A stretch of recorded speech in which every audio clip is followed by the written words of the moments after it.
बाजू में बैठी रीना से भी कुछ कहना मुश्किल हो रहा था कि तभी उस लड़के की टांगों पर पीछे से किसी ने धौल जमा दिया। लड़का तिल मिलाकर पीछे मुड़ा कि पीछे वाले ने हंसते हुए उसका पैर अपने हाथ से शांभवी से जरा दूर कर दिया। मच्छर था भाई, वही उड़ा रहा था।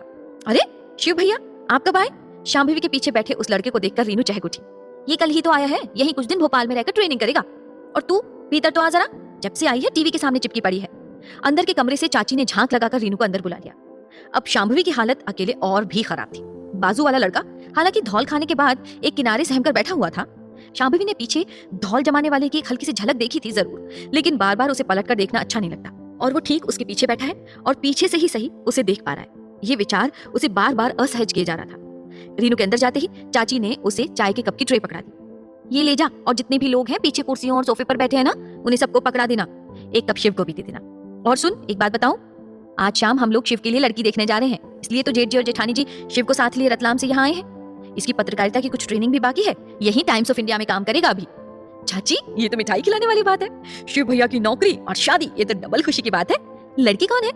मेरी जेठानी की बचपन की सहेली की बहन है कोई, उन्हीं की इकलौती बेटी है। अरे वही कहीं तेरे मोहल्ले के पास ही घर है उसका। अच्छा। रीनू बात तो कर रही थी, लेकिन उसका पूरा ध्यान बाहर से आते शोर शराबे पर टिका हुआ था। आखिर वो चाची से पीछा छुड़ाकर बाहर चली आई, लेकिन उसके आते तक शांभवी जा चुकी थी। उस दिन शाम उसके घर आने वाले मेहमानों ने खबर भिजवा दी थी कि वो आज शाम की जगह अगले दिन सुबह आएंगे, इसलिए शांभवी भी आराम से अपने पिता के साथ बैठकर कमेंट्री सुनती रही। 25 जून सन 83 की वो शाम सारे हिंदुस्तानियों के लिए यादगार शाम में बदल चुकी थी। 2 बार के विजेता वेस्ट इंडीज को हराकर वर्ल्ड कप की चमचमाती ट्रॉफी इंडिया के हाथ लग चुकी थी और कपिल देव पूरे देश की धड़कन बन चुके थे। युवाओं को एक नया चेहरा मिल गया था खुद का आदर्श बनाने के लिए। अगले दिन सुबह भी शांभवी के घर त्योहार सा माहौल था। उसके पापा बहुत खुश थे क्योंकि team India world cup final जीत चुकी थी। शांभवी की मां रसोई में व्यस्त थी, वो जो बना सकती थी सभी बनाकर सजाती जा रही थी। शांभवी अपने कमरे में बैठी अपनी साइंस की किताबों में खोई हुई थी कि तभी उसकी मां ने नीचे से आवाज लगाई, शांभवी बेटा गुलाबी रंग की जो साड़ी निकाल कर लाई हो ना, वही पहनना, और सुन अब जल्दी से तैयार हो जा। शांभवी अपने रासायनिक समीकरण पढ़ने में इतनी व्यस्त थी कि उसे पता भी नहीं चला उसकी मां कब अपनी गुलाबी रंग की साड़ी और झुमके उसके पलंग के पास रखकर चली गई थी। मुस्कुराकर शांभवी ने कपड़े बदल लिए। कानों में झुमके पहनते हुए वो यही सोच कर खुश हो रही थी कि कल से यूनियन कार्बाइड कारखाने में उसकी इंटर्नशिप शुरू हो जाएगी। उसके सपने बहुत बड़े बड़े थे। वो एक सफल वैज्ञानिक बनना चाहती थी। उसका सपना भाभा परमाणु अनुसंधान केंद्र में पहुंचने का था और इसी सपने को पाले हुए उसने अपनी पढ़ाई पूरी की थी। वो अपनी सोच में गुम थी कि धीमे कदमों से उसकी माँ एक अनजानी सी औरत के साथ उसके कमरे में चली आई। शांभवी बेटा इनसे मिलो, ये तुम्हारी मौसी की सहेली है। शांभवी की माँ और वो औरत कमरे में अंदर चले आए। उनके पीछे पीछे शांभवी की मौसी भी अंदर चली आई। माँ की आंखों के इशारे को समझकर शांभवी अपनी जगह से खड़ी होकर उस अनजान औरत तक चली आई। वो झुककर उनके पैर छूने वाली थी कि उन्होंने उसे कंधे से पकड़कर सीधा कर दिया। नहीं नहीं, पैर मत छुओ, हमारे यहाँ लड़कियों से पैर नहीं छुआते, लेकिन बहुओं से तो छुआते हैं ना लता। सरला मौसी की इस बात पर उनकी सहेली हंसने लगी। हाँ बिल्कुल, पर एक बार शिव और शांभवी एक दूसरे को देखकर पसंद कर ले, फिर इससे पैर छुआना क्या, पैर दबा भी लूंगी। सभी बड़े बुजुर्गों की बातचीत के बीच शांभवी चाय की ट्रे लिए बाहर के कमरे में चली आई। उसने धीमे से टेबल पर ट्रे रखी और एक कुर्सी पर जा बैठी। उसकी चाय रखने के बाद मौसी और उसकी माँ कप उठाकर सबकी तरफ बढ़ाते चले जा रहे थे। इस बीच सबको एक दूसरे में उलझा देखकर उसने धीमे से सामने बैठे लड़के की तरफ नजर बढ़ाई। वो अपलक उसे ही देख रहा था। उसे देखते ही शांभवी को लगा कि ये चेहरा तो बहुत देखा हुआ है, कि तभी अचानक एक दिन पहले की मुलाकात याद आ गई। अच्छा, तो ये वही है रीनू के शिव भैया, उसकी बुआ के लड़के, जिन्होंने उसके बाजू में बैठे लड़के को मजा चखाया था। वो बात याद आते ही एक हल्की सी मुस्कान शांभवी के चेहरे पर दौड़ गई। उसे मुस्कुराते देख वो भी मुस्कुराने लगा।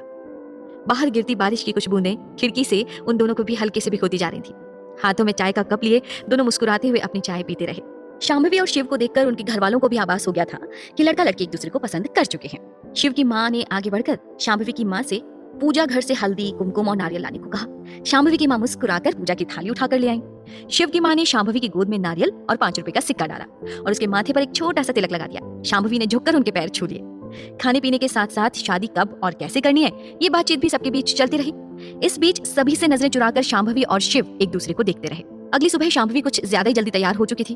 उसकी इंटर्नशिप का पहला दिन जो था, अपने पापा के साथ जब वो यूनियन कार्बाइड पहुंची तो उसके चेहरे की मुस्कान थम ही नहीं रही थी। उसके पापा उसे लैब के बाहर छोड़कर अपने दफ्तर की तरफ निकल गए और वो उनका आशीर्वाद लेकर लैब में घुस गई। अंदर बहुत ज्यादा भीड़-भाड़ नहीं थी, सभी अपनी अपनी जगह पर कुछ न कुछ करने में व्यस्त थे। अपने मैनेजर के साथ शांभवी लैब में पहुंचने के बाद चारों तरफ देखने में व्यस्त थी। शांभवी, इसी लैब में तुम्हें काम करना है। ये विशाल है और ये है फातिमा, ये दोनों तुम्हें तुम्हारा काम समझा देंगे। विशाल और फातिमा से शांभवी को परिचित करवाने के बाद उसके मैनेजर मिस्टर राव वहां से बाहर चले गए। विशाल और फातिमा ने मुस्कुराकर शांभवी का अभिवादन किया। शांभवी आगे बढ़कर फातिमा की बाजू वाली स्टूल पर बैठ गई। आपस में परिचित होने के बाद तीनों हल्की फुल्की बातचीत में लग गए। आइए आपको यूनियन कार्बाइड के दर्शन करवा देते हैं। विशाल के आग्रह पर शांभवी बहुत ही उत्सुकता से खड़ी हो गई, लेकिन फातिमा ने कुछ खास उत्सुकता नहीं दिखाई। क्या हुआ, आप नहीं चलेंगी देखने? क्या देखना इस कारखाने को? जब से काम कर रही हूँ इन्हीं ऊंची बड़ी टैंकों के बीच में फंसी पड़ी हूँ। मैंने सोचा था यहाँ से काम करने के अनुभव पर मुझे भाभा रिसर्च इंस्टीट्यूट में काम मिल जाएगा, पर 4 साल हो गए अभी तक यहीं इस कारखाने में एड़ियां रगड़ रही हूँ। इस कारखाने में ऐसी क्या बुराई है? शांभवी के सवाल पर फातिमा मुस्कुरा कर रह गई। शुरुआत में सब इसी तरह खुश होते हैं शांभवी। 4 साल पहले जब मैंने यहाँ ज्वाइन किया था तब मैं भी तुम्हारी तरह बेहद खुश थी, और आज इन्हीं 4 दीवारों के बीच, इन्हीं सुलगती गैस और भट्टों की चिंगारियों के बीच खुद भी सुलगने लगी हूँ। अरे वो आज ही आई है और क्यों उसे फिजूल में डरा रही हो? हाँ ठीक है, विशाल सही कह रहा है, वैसे तुम जाओ, दोनों घूम कर आ जाओ। शांभवी विशाल के साथ कारखाना घूमने निकल गई। बड़े बड़े संयंत्रों के बीच ऊंची ऊंची दीवारें, और उन दीवारों के पीछे बहुत बड़े बने हुए टैंक्स थे जिनमें अलग अलग तरह की गैसें मौजूद थी। जिस छोटे से लैब में शांभवी को काम करना था वहां सिर्फ केमिकल रिएक्शन देखे जाते थे। उसके पीछे बने बड़े कारखाने में ही सम्मिश्रण का कार्य होता था, जहां बहुत बड़ी संख्या में कीटनाशक दवाइयां तैयार की जाती थी। यूनियन कार्बाइड एक अमेरिकन कंपनी थी जिसने भोपाल में भी अपना कारखाना खोल रखा था। कारखाने में ज्यादातर मजदूर और ऑफिस वर्कर हिंदुस्तानी थे, लेकिन ऊपर का प्रबंधन अमेरिकन के हाथों में था। जगह जगह पर सुरक्षा संबंधी पर्चे लगे हुए थे। एक जगह रुककर शांभवी उस पर्चे को पढ़ने लगी। विशाल सर जरा सुनिए। जी आप मुझे सिर्फ विशाल कहिए शांभवी जी। ठीक है, लेकिन एक शर्त पर। कहिए, क्या है आपकी शर्त? आप भी मुझे सिर्फ शांभवी कहिए। ओके, तो मैं भी आपको सिर्फ शांभवी कहूंगा, क्योंकि सिर्फ शांभवी क्यों बुला रही थी तुम मुझे? और वैसे मैं तो बहुत अनौपचारिक हूँ, कुछ देर में ही आपसे तुम पर और फिर तू पर उतर आता हूँ। शांभवी विशाल की बात सुनकर हंसने लगी। उसने एक पर्चे की तरफ उसका ध्यान आकर्षित किया। पर्चा अंग्रेजी में लिखा हुआ था। इसके साथ ही उसमें कई जगह लॉ से संबंधित नियमों में धाराओं आदि का जिस ढंग से उल्लेख था उसकी ओर ध्यान दिलाते हुए शांभवी ने विशाल से ही सवाल कर दिया। ये पर्चा तो अंग्रेजी में लिखा हुआ है और सारी लीगल बातें लीगल शब्दों में लिखी गई हैं। क्या ये भाषा यहाँ के कारखाने के मजदूर समझ लेते हैं? शांभवी की बात पर विशाल मुस्कुराने लगा। भाई हम तो कारखाने के नौकर हैं, इसलिए हम कारखाने के किसी भी नियम कानून के खिलाफ नहीं जाते। जहां तक बात सेफ्टी रूल्स की है तो पहले दिन ही सारे मजदूरों को खड़ा कर एक साथ सेफ्टी प्रिकॉशन समझा दिए जाते हैं। इसके बाद ही इन्हें फर्नेस और गैस के टैंक के पास जाते समय सेफ्टी शूज, सेफ्टी जैकेट और हेलमेट पहनना अनिवार्य है। सारे मजदूर कारखाने में प्रवेश करते ही सबसे पहले अपनी सूट जैकेट और हेलमेट पहनते हैं और उसके बाद ही अपनी फील्ड में काम के लिए जाते हैं। विशाल की बात सुन शांभवी के चेहरे पर एक मुस्कान तैर गई। मैं बस यही जानना चाहती थी।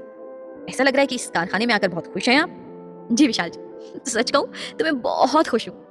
मेरे सपने पूरे होने की पहली सीढ़ी है, और दूसरा कारण ये है कि मेरे पापा भी यही काम करते हैं। अच्छा, किस डिपार्टमेंट में है? अकाउंट देखते हैं। अच्छा ठीक है, चलिए लैब में चलते हैं। फातिमा चाय पीने के लिए इंतजार कर रही होगी। शांभवी ने मुस्कुराकर हाँ बोला और विशाल के पीछे पीछे चलती हुई लैब में पहुंच गई। फातिमा वाकई उन दोनों का इंतजार कर रही थी। उन दोनों के आते ही तीनों वहां से निकलकर लैब की कैंटीन में चले गए।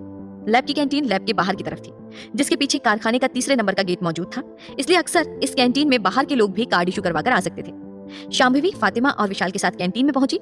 उसने देखा शिव वहां बैठा मुस्कुरा रहा था। अरे आप यहाँ? कुछ काम से आया था। शांभवी को शिव से बातें करते देख विशाल और प्रतिमा उन दोनों को देखने लगे। शिव, तुम शांभवी को कैसे जानते हो? फातिमा के सवाल पर शिव मुस्कुराने लगा। इन्हीं से पूछ लो।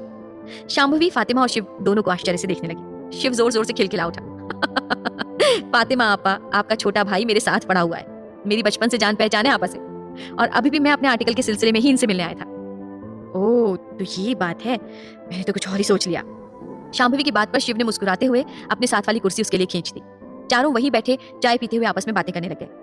मैं यहीं पर सामने जेपी नगर में रहती हूँ शांभवी। मेरी फैमिली रतलाम रहती है। मेरा सपना तो भाभा ज्वाइन करना था, लेकिन वो पूरा नहीं हो पाया। वो तो कभी भी पूरा हो सकता है दीदी। आप जब भी वहां वैकेंसी निकले फॉर्म डाल देना। तुम्हें क्या लगता है मैंने अब तक वहां फॉर्म नहीं डाला होगा? यहाँ आकर बहुत बुरी तरह से फंस चुकी हूँ, क्या क्या बताऊं। क्यों, ऐसी क्या खराबी है? मुझे तो यहाँ बहुत अच्छा लग रहा है। आज पहला दिन है ना, एक हफ्ता बीतने दो, सब समझ आ जाएगा। शांभवी ने शिव की तरफ देखा। उसने हामी सिर हिला दिया। आप सही कह रही हैं शांभवी, शुरुआत में सभी को ऐसा लगता है काफी बड़ा कारखाना है ना, अमेरिकन जो है। हम हिंदुस्तानी जब से अंग्रेजों के चंगुल में फंसे हैं तब से हमें अंग्रेजियत की बहुत बुरी लत लग गई है। जिस भी चीज पर अंग्रेजों का ठप्पा हो वो हमें खुद ब खुद पसंद आ जाती है। और ये आज की बात नहीं है, आज से 20-25 साल बाद देखना, जिस चीज पर भी ब्रिटिश का ठप्पा होगा ना, वो वैसे ही अपने मूल्य से 10 गुने मूल्य पर बिका करेगी। क्योंकि उन गोरों ने सिर्फ हमारे मुल्क पर शासन नहीं किया, बल्कि हमारे मन, हमारी बुद्धि को भी गुलाम बनाकर छोड़ा है। एक तो पहले ही हम हिंदुस्तानी गोरे रंग के पीछे पागल थे, उस पर इन गोरों ने करेले पर नीम चढ़ा दी। वो लोग तो हमारा देश छोड़ गए, लेकिन हम उन्हें नहीं छोड़ पाए। आज भी देखो, तुम सिर्फ इस बात से इतनी खुश महसूस कर पा रही हो कि तुम यूनियन कार्बाइड में काम कर रही हो, एक अमेरिकन कंपनी जो कीटनाशक दवाइयां बनाती है। लेकिन इनकी कीटनाशक दवाइयां बनाने के पीछे और क्या क्या छिपा हुआ है समझ सकती हो तुम? शांभवी शिव की तरफ आश्चर्य से देखने लगी। उसे शिव की कोई भी बात उस वक्त समझ नहीं आ रही थी। बातें बहुत सारी है शांभवी, कभी फुर्सत में बताऊंगा। लेकिन अभी ये बात समझ लो कि मुझे टाइम्स ऑफ इंडिया में जो आर्टिकल लिखना है वो इसी कारखाने के बारे में, और इसी के लिए बीच बीच में मुझे यहाँ आना पड़ेगा। लेकिन एक बात याद रखना, ये बात हम चारों के अलावा किसी को मालूम नहीं होनी चाहिए कि मैं कारखाने के अंदर की बातें खोज खोज कर निकाल रहा हूँ और उन पर आर्टिकल लिखने वाला हूँ, क्योंकि अगर ये बात यहाँ के प्रबंधन तक पहुंच गई तो मेरा आना बंद हो जाएगा। लेकिन इसके अलावा तुम तीनों की नौकरी पर भी आंच आ सकती है, फातिमा आपा, खासकर आपकी नौकरी पर। लेकिन ऐसा क्यों? शांभवी ने शिव से सवाल किया। क्योंकि सुरक्षा संसाधनों की कमी पर फातिमा आपा पहले भी प्रबंधन को चिट्ठी भेज चुकी है, लेकिन उसका कोई उपाय नहीं निकला। उल्टा किसी गलत मसले में फंसाकर इन्हें ही एक बार नोटिस भेजा जा चुका है। शांभवी फातिमा की तरफ देखने लगी। फातिमा ने हाँ में सिर हिला दिया। अरे ये सब छोड़ो, तुम दोनों तो बताओगे नहीं, लेकिन हमें समझ में आ गया है कि तुम दोनों के बीच कौन सी खिचड़ी पक रही है। कब हो रही है शादी शिव? बस आपा दिवाली के बाद की तारीख देख रहे हैं घर वाले। दोनों के घर वालों को जो तिथि जम जाए उस पर शादी हो जाएगी। तो लव बर्ड्स, यहाँ क्यों अपना वक्त बर्बाद कर रहे हो? जाओ तफसील से घूमो फिरो। फातिमा की इस बात पर शिव और शांभवी शर्मा गए। उन्हें इस तरह से चुप देखकर विशाल भी दोनों को छेड़ने लगा। यार तो तुम दोनों यहाँ बैठकर क्या कर रहे हो? जाओ इस कैंटीन के पीछे गेट से निकल जाओ। भारत सिनेमा में बहुत खूबसूरत सी पिक्चर लगी है। अच्छा तुझे बहुत पता है, तू किसके साथ देखकर आ रहा है? फातिमा के सवाल पर विशाल ने दांत दिखा दिया। जनरल नॉलेज है भाई हमारे पास। फिल्म का नाम है लव स्टोरी। गाने तो माशाल्लाह है। जाओ यार फिल्म देखो, मूंगफली खाओ, तब जाकर तो कहीं कोर्टशिप कहलाएगी। वैसे आइडिया बुरा नहीं है। शिव ने शांभवी की तरफ देखा। वो इधर उधर देखने लगी। अरे जाओ शांभवी, कल से तो फिर से तुम्हें लैब छोड़ने वाला नहीं है। फिर कुछ समय में जब तुम दोनों की शादी हो जाएगी तब ये समय वापस नहीं आएगा। उस वक्त इस वक्त की कमी बेहद खलेगी। अब इतना मत सोचो, जाओ। शांभवी धीमे से खड़ी हो गई। दोनों पीछे वाले गेट से बाहर निकल गए। रसोई में माँ खाना बना रही थी कि हाथ मुंह धोकर शांभवी भी रसोई में चली आई। लाओ माँ, मैं भी कुछ मदद कर दूं? क्या बात है, आज सूरज कहाँ से निकल गया जो हमारी वैज्ञानिक बिटिया रसोई शास्त्र समझने चली आई? क्या माँ, एक तो मदद के लिए आई हूँ और आप मजाक उड़ा रही हो। अच्छा ठीक है, तो फिर ऐसा कर, तू सलाद काट ले। तेरे पापा आते होंगे, आते ही खाना परोस दूंगी। हाँ में सिर हिलाकर शांभवी कुछ गुनगुनाते हुए सलाद काटने लगी। क्या गुनगुना रही है? जरा जोर से गालेगी तो मैं भी सुन पाऊंगी।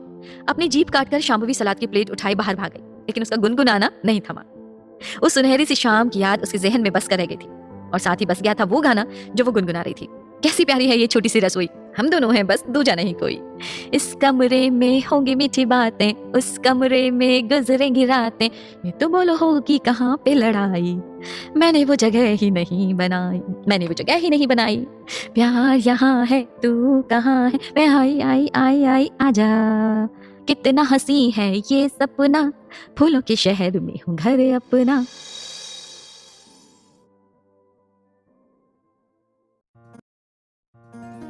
भाग 5। जिंदगी कभी कभी अचानक से कितनी सुहानी हो जाती है। अचानक जैसे सब कुछ अच्छा लगने लगता है। कभी नहीं सोचा था कि सिर्फ एक उसके आ जाने से मेरी जिंदगी इतनी बदल जाएगी। मेरी जिंदगी के मायने ही बदल गए। आज तक जैसे बस जीता चला जा रहा था, लेकिन अब उसके आ जाने से जिंदगी के मायने बदलने लगे हैं। जब वो साथ होती है तो बस यूं लगता है कि उसी तक मेरा जीवन है, उसके बिना कुछ नहीं। जब वो किसी बात पर शर्माकर नीचे देखने लगती है तो ऐसा लगता है कि उसकी आंखों का काजल भी शर्माने लगा है। जब खिलखिलाकर हंसती है तो लगता है उसका झुमका भी हंस रहा हो। वैसे भी उसका झुमका तो हंसेगा ही, मुझसे कहीं ज्यादा किस्मत वाला तो वही है। रात दिन उसके गालों को छूकर उसे छेड़ता जो रहता है। बहुत दिनों से सोच रहा हूँ कि उसे सच बता दूं, लेकिन बार बार माँ मना कर देती है।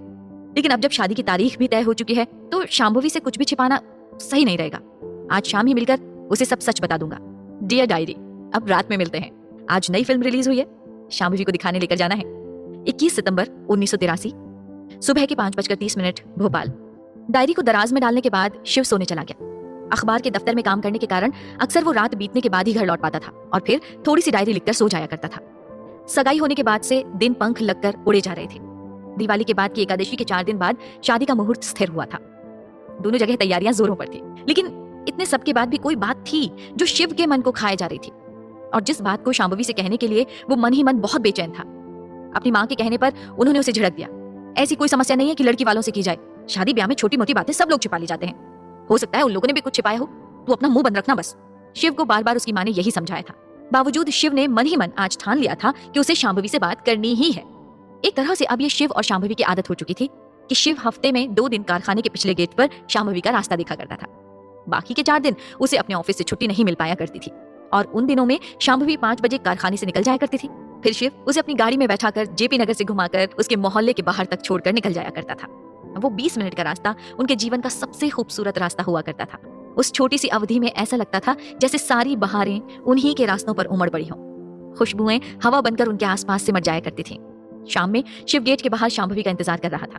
गुलाबी सूट में मुस्कुराते हुए शांभवी बाहर चली आई। उसे देखकर एक पल को शिव की सांसें अटक गईं। अगर उसके सच बताने के बाद शांभवी ने उससे शादी करने से इनकार कर दिया तो वो क्या करेगा? क्या जी पाएगा शांभवी के बिना? नहीं, बिल्कुल नहीं। शांभवी के बिना अब जीना मुश्किल हो गया था। लेकिन इस झूठ के सहारे उसके साथ जीना भी तो एक फरेब के साथ जीना ही था। और अगर कभी भविष्य में शांभवी को शिव की इस सच्चाई का पता चल गया, तब क्या होगा? तब तो एक झटके में वो उसे छोड़कर चली जाएगी। इससे बेहतर है कि शादी से पहले ही उसे सब कुछ सच सच बता देना चाहिए। क्या हुआ? किस सोच में गुम हो आज? बस तुम्हें देख रहा था कि तुम कितनी ज्यादा खूबसूरत हो। बातें मत बनाओ, मुझे पता है कुछ और सोच रहे हो। बोलो, सच सच बताओ, क्या सोच रहे थे? बताता हूँ बाबा, सब कुछ बताता हूँ, पहले गाड़ी में बैठो तो सही। शांभवी मुस्कुराते हुए शिव की बाइक पर पीछे बैठ गई। चुन्नी से अपने चेहरे को उसने पूरी तरह से ढक रखा था। ये वो जमाना नहीं था जब गर्लफ्रेंड अपने बॉयफ्रेंड के साथ खुलेआम बाइक पर घूम सकती थी। शिव शांभवी की सगाई हो चुकी थी और दोनों की शादी होने वाली थी। इसके बावजूद शांभवी शिव के पीछे बैठने के बाद दुपट्टे से अपना पूरा चेहरा ढक लिया करती थी। जेपी नगर से निकलने के बाद आज शिव ने शांभवी के मोहल्ले की जगह गाड़ी लक्ष्मी नारायण मंदिर की ओर घुमा दी। ये हम किस तरफ जा रहे हैं शिव? मुझ पर भरोसा नहीं है क्या? नहीं, ऐसी बात नहीं है, भरोसा तो बहुत है, पर फिर भी भगा कर ले जा रहा हूँ तुम्हें। अच्छा जी, इतनी हिम्मत तो बहुत है मुझ में। अच्छा तो बताओ, भगा कर कहाँ ले जा रहे हो? बस अपनी दुनिया में अपने साथ ले जा रहा हूँ। सोचा शादी तो कल होनी ही है, सुहाग रात पहले मना लेता हूँ। कितने गंदे हो ना तुम, और आजकल कुछ ज्यादा ही होते जा रहे हो। अब तक मैंने कुछ किया भी नहीं और तुमने इतना बड़ा इल्जाम लगा दिया मुझ पर। खचाक से ब्रेक लगा और बाइक लक्ष्मी नारायण मंदिर के सामने रुक गई। शिव ने एक किनारे गाड़ी रोकी और शांभवी को लेकर मंदिर की सीढ़ियां चढ़ गया। चढ़ते हुए शांभवी ने प्रसाद की एक टोकरी भी साथ ले ली। अच्छा, तुम मंदिर लेकर आया जा रहा था, मुझे पहले बता देते तो क्या हो जाता? कुछ नहीं, पर कुछ बातें सरप्राइज रखनी चाहिए। अच्छा, तो और कोई भी सरप्राइज है? सरप्राइज तो यही था, तुम्हें मंदिर लेकर आना और कुछ बताना। शिव की बात पूरी होने से पहले ही शांभवी मंदिर के अंदर चली गई। दोनों लक्ष्मी नारायण की मूर्ति के सामने हाथ जोड़े खड़े थे। जरा बाहर आओगी, तुमसे कुछ जरूरी बात करनी है। शांभवी शिव के पीछे बाहर चली आई। तुमसे एक बहुत जरूरी बात कहना चाहता हूँ। जानती हो मुझे बहुत प्यार करते हो, यही ना? हाँ, ये बात भी है, लेकिन मुझे इससे भी कुछ जरूरी बताना है। बात जरा गंभीर है। शांभवी, मैं तब बहुत छोटा था, शायद 10 या 11 साल का। उस समय मेरे साथ एक बड़ी अजीब सी बात हुई। हुआ यूं कि मेरे काका का बेटा पैदा हुआ था। तब घर पर एक दिन बहुत सारे किन्नर चले आए और खूब नाचने लगे। मुझे पहले तो उनसे डर लगा, लेकिन जब वो काका के बेटे को गोद में खिलाते हुए नाचने लगे तो बच्चे के पास रहने के लालच में मैं भी उनके आगे पीछे घूमकर नाचने लगा। उसी वक्त माँ आई भीतर से उन लोगों के लिए राशन के कपड़े और रुपए लेकर, लेकिन जैसे ही उन्होंने मुझे देखा वो एकदम से नाराज हो गई और मेरा हाथ पकड़कर घसीटते हुए अंदर ले गई। तब उनमें से एक किन्नर जोर से माँ पर चिल्लाने लगी, अरे भाई, उस पर नाराज क्यों हो रही है? बच्चा है, वो थोड़ी है, कौन जानता है हम कौन है और किस मजबूरी में हम ये सब करते हैं? हमारे पास कोई और रास्ता भी तो नहीं है अपनी रोटी पानी का। उस किन्नर की आंखें भीग गईं और मैंने देखा उसकी आंखों में आंसू आ रहे थे। और पता है, उस शाम के बाद में मुझ में एक अलग सा बदलाव आ गया। अब मैं कहीं भी किसी भी किन्नर को देखता तो मेरे मन में उनके लिए बहुत ज्यादा सहानुभूति आ जाती। अब मोहल्ले में किसी के भी घर पर कोई किन्नर मांगने आए तो मैं माँ से छिपकर उनके पर्स से रुपए निकालकर उन लोगों को दिया था। धीरे धीरे माँ को और बाकी लोगों को समझ में आने लगा कि घर से गायब होने वाले ग्लास, चम्मच, थालियां, आलू प्याज, साड़ियां, कपड़े मैं गायब कर रहा हूँ। पापा के सामने पेशी हुई और मैंने सब कुछ सच सच बता दिया। पर उस समय मुझे ये समझ नहीं आया कि हर वक्त मुझे दान का पाठ पढ़ाने वाली मेरी माँ ने उन लोगों को कुछ भी कर देने पर खुश होने की बजाय रोना क्यों शुरू कर दिया। माँ के अलावा घर की बाकी औरतें भी अपना सिर पकड़े बैठी थीं। पिताजी ने सबकी शिकायत सुनने के बाद मुझे कसकर एक थप्पड़ लगा दिया। उस नादान उम्र में मैं अपनी गलती नहीं समझ पाया, लेकिन उस बिना जरूरत के थप्पड़ ने मुझे जरा और जिद्दी कर दिया। इतनी लानत मलामत के बाद भी मैं नहीं सुधरा और मेरा परोपकार का कार्यक्रम चलता रहा। अब की बार मुझे पड़ोस में रहने वाले चाचा जी ने किन्नरों की बस्ती में उन्हें कुछ देते देख लिया तो वो तुरंत मेरे घर पहुंच गए और आग लगा दी। इस बार जब मैं घर पहुंचा तो घर का माहौल कुछ बदला हुआ सा था। किसी ने मुझे नहीं डांटा, मारा नहीं, बस माँ लगातार रोती रही। फिर मुझे लेकर पिताजी काका के साथ डॉक्टर के पास पहुंच गए। डॉक्टर ने मेरी जांच करने के बाद कहा कि शारीरिक रूप से तो मैं पूर्णतः स्वस्थ हूँ, लेकिन शायद मैं मानसिक रूप से पूरी तरह से स्वस्थ नहीं हूँ। पिताजी के लिए तो ये एक सदमा था कि उनका बेटा मानसिक रूप से स्वस्थ नहीं है और वो इस बात को मानने को तैयार नहीं थे। लेकिन काका के एक दोस्त ने, जो सरकारी डॉक्टर थे, उन्होंने घर पर सबको समझाइश दी और घर वालों ने मुझे कुछ समय के लिए मानसिक रुग्णालय में भर्ती करा दिया। वहां भी मेरी पढ़ाई तो चलती रही, इसलिए पढ़ाई का कोई हर्जा नहीं हुआ। लगभग 2 साल रहा वहां में और वापस घर आ गया। लेकिन शांभवी, अब तक मैं ये समझ चुका था कि दुनिया आपसे कितना भी कह ले, अपने मन का जियो, हमेशा सच कहो। लेकिन ये अब सिर्फ किताबी बातें हैं, किसी को फर्क नहीं पड़ता कि आप क्या चाहते हैं, क्या सोचते हैं। मैं वापस आ गया, वाकई वापस आ गया, क्योंकि अब शायद मुझे मेरी माँ के मन का डर समझ आने लगा था। मन तो करता था कि उनकी अब भी मदद करूं, लेकिन अपने परिवार का डर भी था और अब थोड़ा सा उन लोगों का भी, कि उसी वक्त एक और घटना घट गई। शिव ने देखा शांभवी की आंखों में आंसू बहने लगे। क्या हुआ, तुम रो रही हो शांभवी? तुमने कितना कुछ सहा है और ये सब बताने में तुम इतना क्यों सोच रहे हो? मैं बचपन से मानसिक चिकित्सालय में रहा हूँ, जाने कि मैं शायद मानसिक रोगी था। क्या ये जाने के बाद तुम्हारे घर वाले शादी के लिए मना नहीं करेंगे? मैं तो कभी मना नहीं करूंगी। घर वालों का डर है तो उन्हें नहीं बताते। नहीं शांभवी, अब जब तुम्हें बता दिया है तो उनसे क्या छिपाना। तुम आज ही अपने माँ पापा को बता देना। अगर इसके बाद भी उन्हें कोई आपत्ति नहीं है तो इससे बढ़कर खुशी की बात क्या होगी। अब मेरे मन में कोई बोझ नहीं रहेगा। ठीक है, जैसी तुम्हारी मर्जी। अब घर चलें, देर हो रही है, माँ घबराएंगी कि मैं अब तक कहाँ थी। चलो, मुझे भी आज रतलाम निकलना है, सोमवार वापस आने पर ही मिलना होगा अब तो। शिव ने शांभवी को उसके घर से कुछ दूर उतारा और खुद बस स्टैंड की तरफ निकल गया। लगभग 7-8 घंटों का सफर करके शिव अपने घर पहुंच गया। उसके रतलाम आने का सबसे जरूरी कारण यही था कि वो अपनी माँ और बाकी लोगों को बताना चाहता था कि उसने अपने बचपन के डर को अपनी होने वाली पत्नी को बता दिया है। लेकिन घर पहुंचने पर उससे भी बड़ा सरप्राइज उसकी राह देख रहा था। घर पर जैसे मातम पसरा पड़ा था। वो अंदर गया, माँ पिताजी के पैर छूने के बाद उसने अपने काका के बेटे की तरफ देखकर इशारे से पूछ लिया, पर उसने भी अनजान होने का इशारा कर दिया। हिम्मत बटोरकर उसने अपनी माँ से पूछ ही लिया, क्या हुआ माँ, आप सब इतने चुपचाप क्यों हैं? तेरी बुआ का फोन आया था भोपाल से। लड़की के पापा तेरी बुआ के घर गए थे और रिश्ते के लिए मना कराए। क्या जरूरत थी शिव तुझे अपना पागलपन सबको बताने की? सबको कहाँ बताया माँ, वो तो मेरी होने वाली पत्नी है, उसे मुझसे जुड़ी हर बात मालूम होनी चाहिए। हाँ, बना रहे तू सत्यवादी हरिश्चंद्र, अब इस जन्म में तो हो चुकी तेरी शादी। भगवान भी कैसी कैसी परीक्षाएं लेता है। जब मेरे लड़के में कोई कमी नहीं है तो फिर क्यों ये उनके नरों के पीछे पड़ा रहता है? अब कौन से अच्छे घर की लड़की इससे शादी करेगी? अरे उस लड़की को तूने बताया ना, फिर उसी ने अपने घर वालों को बात बताई, तो फिर कैसे तू उस चुड़ैल पर विश्वास कर रहा है? कोई जरूरत नहीं है अब उससे या उसके घर वालों से बात करने की। मैं उससे भी सुंदर लड़की लाऊंगी तेरे लिए ढूंढकर, देखना। पूरे घर का हाल यही था। कोई शांभवी को कोस रहा था तो कोई उसके पिता को, कोई किन्नरों के लिए गालियां निकाल रहा था और कोई शिव के किन्नरों के प्रति सहानुभूति को। लेकिन वो एक किनारे चुपचाप बैठे अपनी गलती समझने की कोशिश कर रहा था। आखिर उससे ऐसी कौन सी गलती हो गई जो शांभवी ने उसका रिश्ता ठुकरा दिया? दिवाली आने को बस 15 दिन बचे थे और दिवाली के 15 दिन बाद ही उसकी शादी थी, जो अब नहीं होने वाली थी। दिवाली बीत चुकी थी, लेकिन इस बार की दिवाली दोनों ही घरों के लिए फीकी थी। शांभवी और शिव दोनों की माओं ने उन्हें बहुत समझाया था, लेकिन दोनों का ही दिल उदास था। शांभवी के घर पर जब शांभवी ने ये बात बताई तो वो उस समय उस बात को करने के लिए सही नहीं था। वो अपनी माँ को रसोई में खड़ी शिव की समस्या बता रही थी कि रसोई के दरवाजे पर खड़ी बड़ी माँ ने उसकी बात सुन ली। बस उसके बाद तो घर पर किसी को कुछ कहने सुनने का अवसर ही नहीं मिला। बड़ी माँ की तीनों बेटियां अपने पतियों के साथ वहां पहुंच गईं और फिर वही हुआ जो नहीं होना चाहिए था। अर्थ का अनर्थ हो गया। इतने लोगों के बीच बात इस कदर बिगड़ती चली गई कि शांभवी के पिता शिव की बुआ के घर रिश्ता मना करके चले आए, ये सोचे बिना कि उनकी बेटी अपने कमरे में चुपचाप फूट फूट कर रोती पड़ी रही। लेकिन वो किसी के सामने अपने मन की बात रख नहीं पाई कि उसे शिव से ही शादी करनी है। वक्त बीतता गया, दिवाली की छुट्टियां बीत गईं और उदास मन से त्योहार मनाकर शिव भी रतलाम से भोपाल वापस आ गया। उसका काम अपनी गति से चलता रहा और शांभवी का अपनी गति से। अब शांभवी ने कारखाने के पिछले गेट से निकलना पूरी तरह से बंद कर दिया था। हफ्ते के जो 2 दिन वो दोनों साथ घूमा करते थे, उन दिनों पर शांभवी जानबूझकर और देर तक कारखाने में रुकी रहा करती थी। शायद वो जानती थी कि वो शिव का सामना नहीं कर पाएगी। अगर शिव उसके सामने आ गया तो उससे ये बात छुपाना कि वो शिव के लिए कितना तड़प रही है बहुत मुश्किल हो जाएगा। अपने दिल के साथ साथ वो अपने दिमाग से भी मजबूर थी, क्योंकि अपने माता पिता के खिलाफ जाकर शिव का हाथ थाम लेने जितनी हिम्मत नहीं थी उसमें।